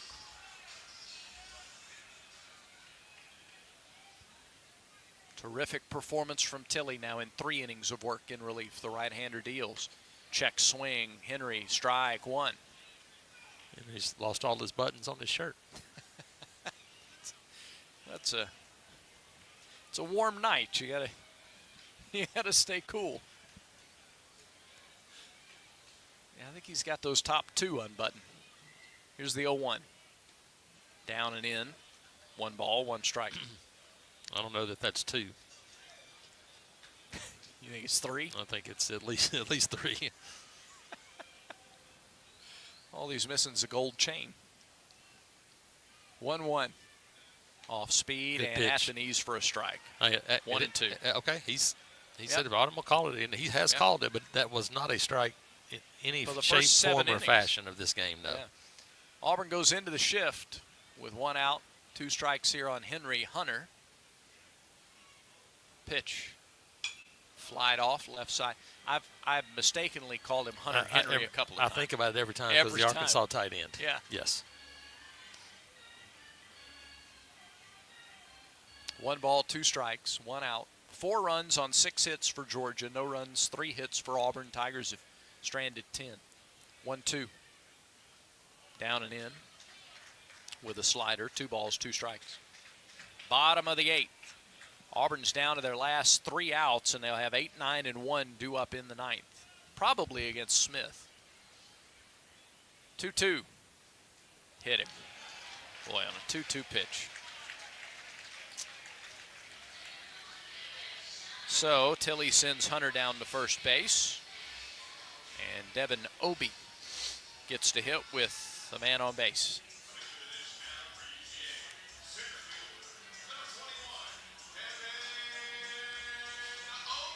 Obie got the scoring started for Georgia, a 2-run blast in the 2nd inning. All 4 of their 4 runs have come on 2 2-run home runs. I don't think it's a stretch to say Auburn has pitched very well tonight. Yeah. With the exception of those 2 pitches. Here's the delivery to Obie. Low and away for ball 1. And you got to finish it off here. Yep. Tilly has kind of pitched around traffic. Left 1 on base in the 5th, left 2 on base in the 6th, 1 in the 7th. Georgia has not been retired in order at all tonight. 1-0 to Obie. Missed high, 2 balls, no strikes. Yeah, that breaking ball he's pulling it now across his body a little bit more. Not quite as much on top of it as he has been, and now I think Griffin Graves throwing again. I'm not certain why you would be booing. Yeah. Not well. At least it's not barking, Jason. It is. No, you're booing a coach walking out to talk to his pitcher in the 8th inning of a 4-0 game. So Everett Teaford is out to talk to Tilly. He has pitched his guts out tonight. Been great. He's been really good. And Richard Riley. I don't think he's going anywhere. I think this is hey, reminds you to pitch to the plate, and you just, the bad thing is there's nowhere to take a deep breath against this Georgia lineup. Yeah. You just can't do it because everybody they have in this lineup from top to bottom can leave the yard in a hurry. Yeah, this guy and the guy behind him have done it tonight as evidence of that. And they weren't cheap. Yeah. Obi 2 for 3. He's also singled and stolen a base. He's also struck out. 2-0. Fastball, fouled straight back. Got it on the inner half. 2 balls, 1 strike. Whenever this one ends, we remind you Jason's down on the field to talk to Coach Butch Thompson and at least one player. The Tigers can come back, score another dramatic come-from-behind win. It'll be more than one player. The 2-1 pitch to Obi. Fastball, low, kicks up and over the glove, and runner takes off for second base. Hunter is there, and the count goes to 3-1 on Obi. Yeah, another transfer, Obi from Duke. They have 19 Division I transfers on their roster.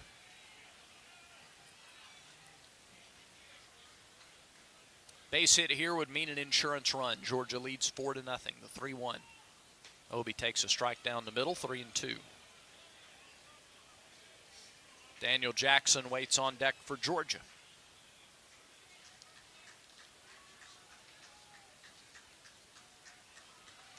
Tilley trying to strand another runner out there at second base. 1 out in the inning, 3-2 pitch. Swing and a miss, and Obi is down on strikes. Another strikeout for Cam Tilley.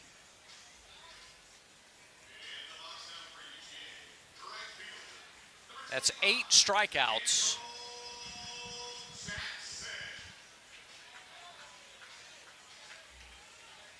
I'm sorry, 7 strikeouts for Tilley in the game.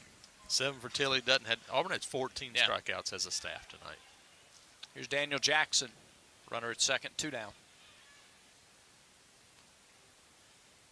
The pitch. Ground ball, left side. Fabian gloves, throws quickly onto first, and it's bounced there, and McMurray gloved it for the out. Great play. It was pulled. Fabian was playing to pull, but that meant his throw was much longer, and now Georgia is going to challenge. They have nothing to lose here. It's late in the game. Might as well. They've got challenges, so Georgia's going to challenge the ruling. And we don't have a monitor, so I'm going to try to steal one from the Georgia booth. I'm going to try to steal a look into their booth, Jason. Yep. Ruling on the field was out. Fabian, a long range to his right to make the catch. All right, they get a look. The throw. Okay. He's out. It was that quick, too. It was very quick, yeah. But again, you don't blame Georgia for challenging. No, nothing to lose. You got nothing to lose there. You got it. Can't carry it over to tomorrow. And so, great play by Fabian. It is our defensive play of the game presented by Cook's Pest Control. Don't forget to add pest control to your lineup. From keeping mosquitoes away to protecting against termites, clearing cobwebs, spring cleaning isn't done until you call Cook's Pest Control. So our defensive play of the game carries us on into the 9th inning. Tigers trail 4-0. They'll face the Georgia closer in the 9th when you hear this. Did you know one of the most advanced screening and diagnostic imaging centers in the country is located right here in our community? Bridgeway Diagnostics is the first in the country to purchase GE low-dose 3D mammography and first in the entire region to bring you 3D breast ultrasound. First to bring you artificial intelligence software looking behind the radiologist to detect irregularities. Ask for Bridgeway for all of your screening and diagnostic needs. Find out more at 2bridgeway.com. That's the number 2, bridgeway.com. At Reynolds Outdoors, they're all about hunting and fishing and loving the great outdoors every day. And if you are too, you'll love the great selection of guns and ammo, bows and arrows, rods and reels, gear and apparel. As an independent family business, Reynolds Outdoors can offer top brand names at hometown prices, plus friendly, local, expert service. So before you hit the woods, the field, or the water, head to Reynolds Outdoors on Geneva Street, Opelika, on Facebook and Instagram, and at reynoldsoutdoors.net. This is Auburn Baseball on ESPN 106.7. Auburn Opelika Sports Leader. Brian Zeldin is on the graduate transfer out of Penn, 5'11", 200 pounds. Zeldin this season for Georgia, 1-0 in 8 appearances, 6 of those in relief, a 7.16 earned run average. Zeldin 16 in the third innings, 18 hits, 13 runs, 11 walks, 21 strikeouts. He's given up doubles, 2 homers, he's 4 wild pitches. And teams are hitting .281 against Brian Zeldin. He is originally from Atlanta. And so he is on to face the 8, 9, and 1 hitters. Bub Terrell gets it started.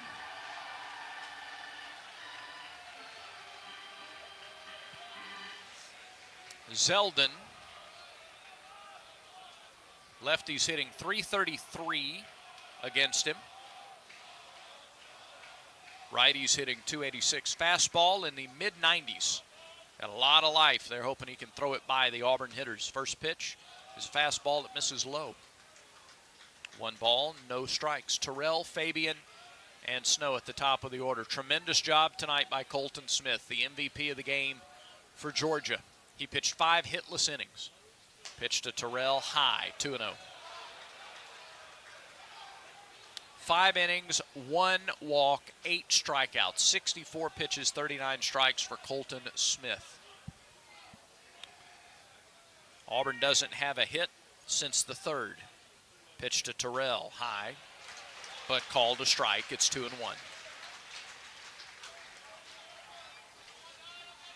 Tigers trail 4-0, top of the 9th. Got to have at least 4 here to keep this game going. Wind and Zeldin's pitch. Low, 3 balls and 1 strike. It's low. So now a hitter's count for Terrell.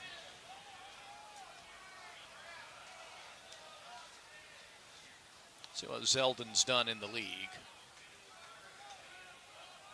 1-0, a 4.91 in league play. There's a fast strike, and it's 3-2. 1 outing in the SEC, went 3 2/3 innings, gave up 2 runs on 3 hits, walked 4, struck out 70, threw 3 wild pitches in that outing. Here is the payoff pitch to the Auburn left fielder. Low, ball 4. He walked the leadoff man in the 9th. So Terrell is aboard, and that is the first time since the 1st inning that Auburn has gotten a leadoff man on base. See if you can stack some at-bats here. Fabian deep in the batter's box.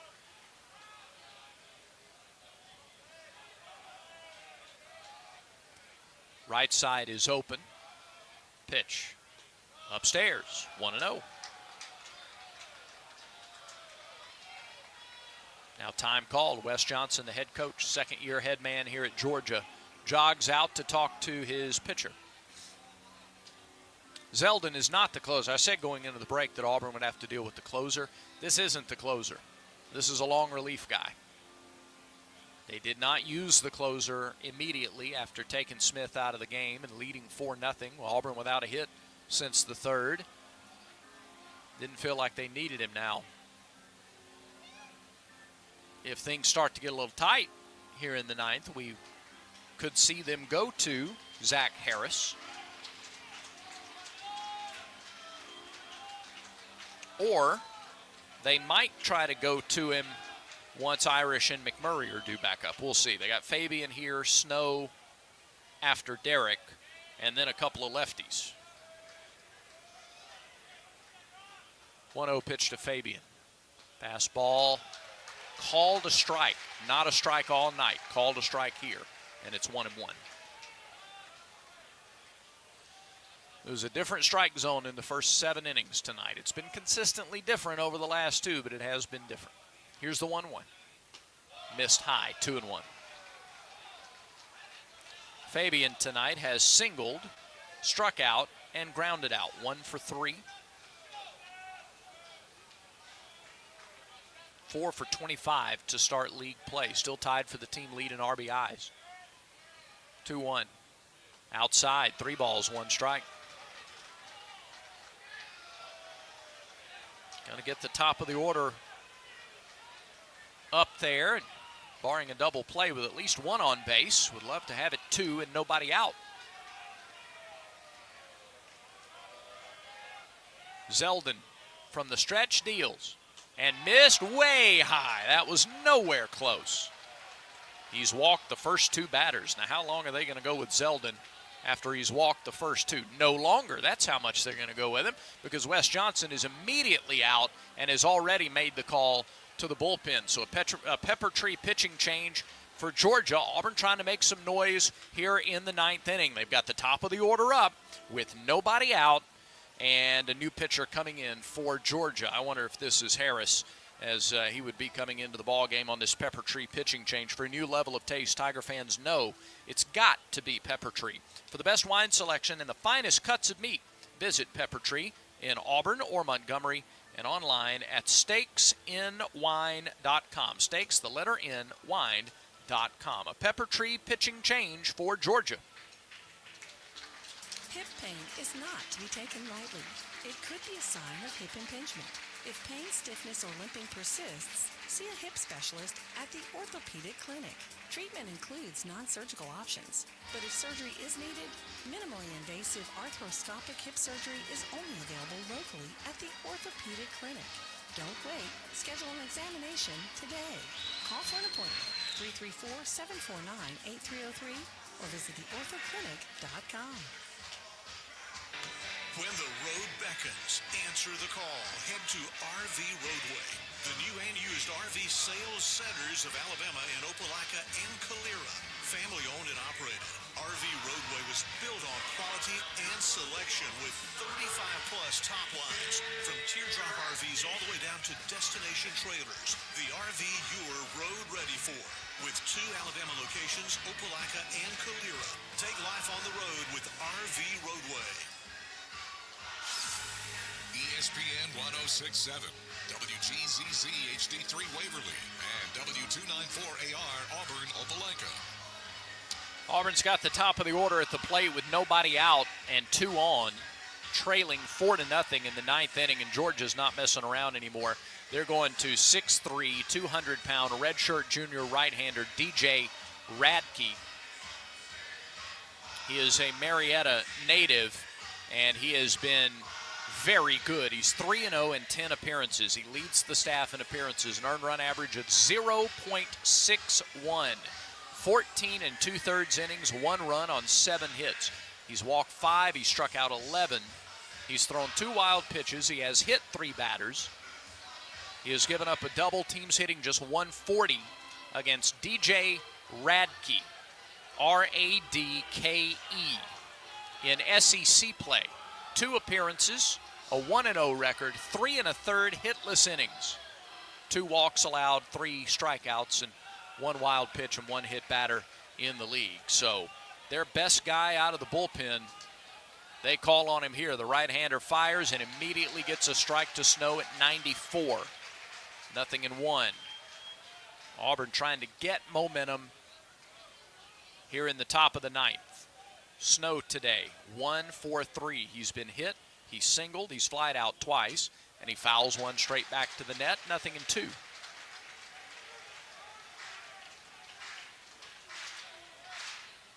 Radke with a fastball in the mid-90s, a slider and a change as well. Ike Irish on deck. Radke to the plate. Swing and a miss at a high fastball. Snow down on 3 pitches. 1 out in the 9th. And now Irish.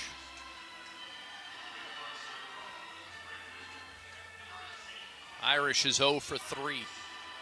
2 fly outs, a ground out, and a hit batter.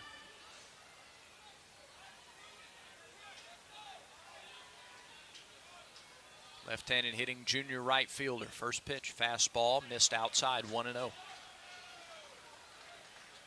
Irish was hit by a pitch in the 4th inning. Anthony Sanderson came out to look at him at first base. He stayed in the game. He's seemed fine since. Runners lead first and second. 1-0 off speed in there for a strike. 1-1. First time we've seen the changeup at 78. That may have been the slider. Slider's actually a little slower than the change. 6'3" right-hander deals. Swing and a miss at a fastball at 95, and it's 1-2.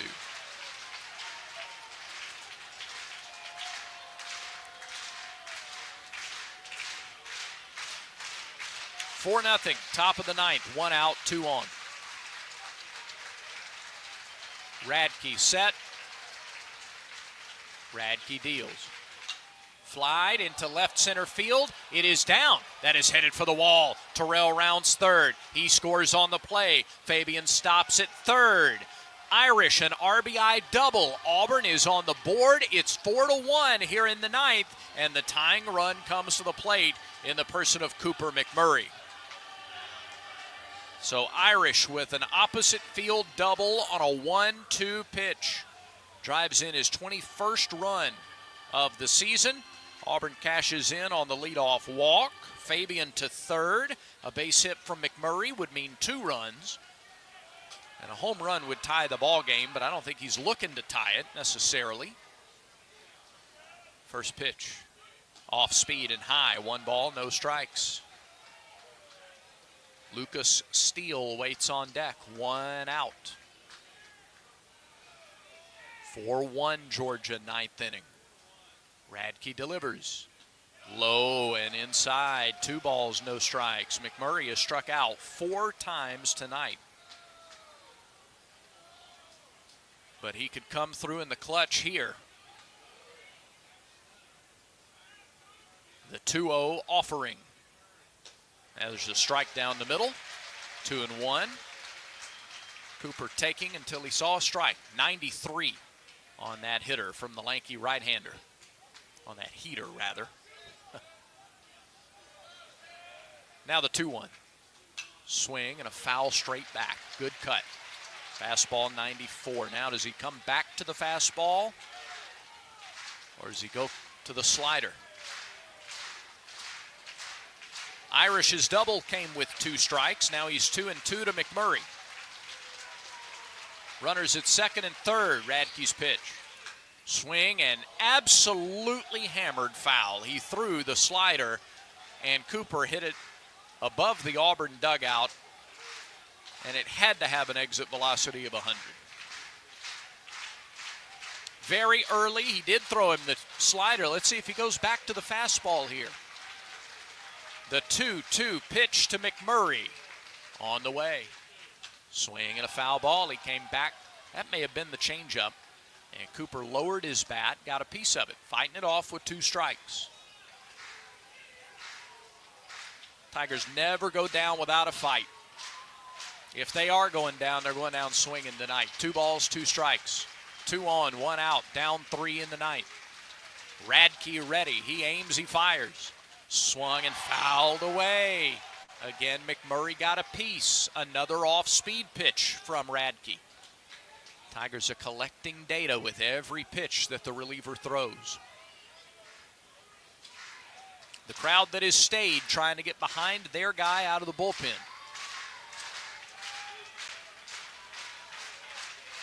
McMurray ready in the box. Another 2-2 pitch to the Auburn first baseman. Foul ball again. What a battle.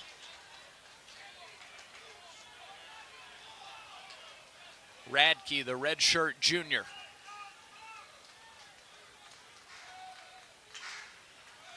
McMurray, a 5th-year senior. Guys have been around a while in the game. Another 2-2 pitch to Coop. Here it is. Down the left field line, foul and off the net. That's about 5 now that McMurray's fouled away after getting to 2 strikes. 2 balls, 2 strikes, 1 out. Fabian is at third. Irish is at second. 1 out, top of the ninth. 4-1 Georgia. 2-2 again from Radke. On the way. High, ball 3.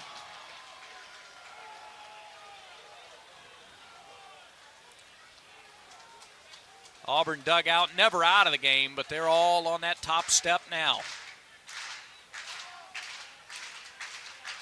Payoff pitch to Cooper McMurray. Swung on and missed, strike 3. Got him with a changeup. And McMurray is down on strikes. 2 down. Oh, what an at-bat by McMurray. You win some, you lose some, but man, that was a tough at-bat. He gave Steele a lot to watch in the on-deck circle. Now Lucas represents the tying run. You get your tying run to the plate in the 9th inning against the number 2 team in the country after 4 innings where you didn't get a hit. Shows a lot of resilience. Steele, first pitch to him, up and in. Backed him up. 1 ball, no strikes. Of course, tying it or going ahead in the 9th would show even more. The resilience is the same. The result would just be different. Here's the 1-0. Off speed and in there for a strike, 1-1.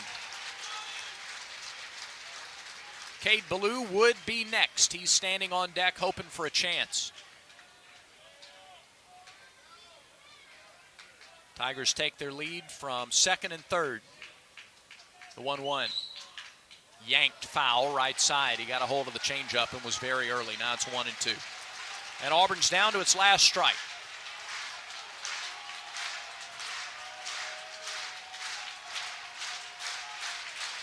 And now the crowd comes to their feet. One of the first times tonight as they try to close it out. 1 ball, 2 strikes to Steele. Here's the pitch. Low, 2-2. Lucas walked and doubled in his first 2 at-bats. He has struck out and grounded out since then. 2 balls, 2 strikes, 2 outs, 2 on, down 3, 9th inning. Radke set at the belt, looks home. Catcher sets up inside, pitch, ground ball, right side. Charging is Adams, fielding and throwing, and that is the ball game. Auburn falls in the series opener by the final of 4-1. Tigers got the tying run to the plate in the 9th, but game 1 goes to Georgia. 4-1 your final tonight in Athens. Stay tuned. We've got the Regions Bank postgame show coming up next.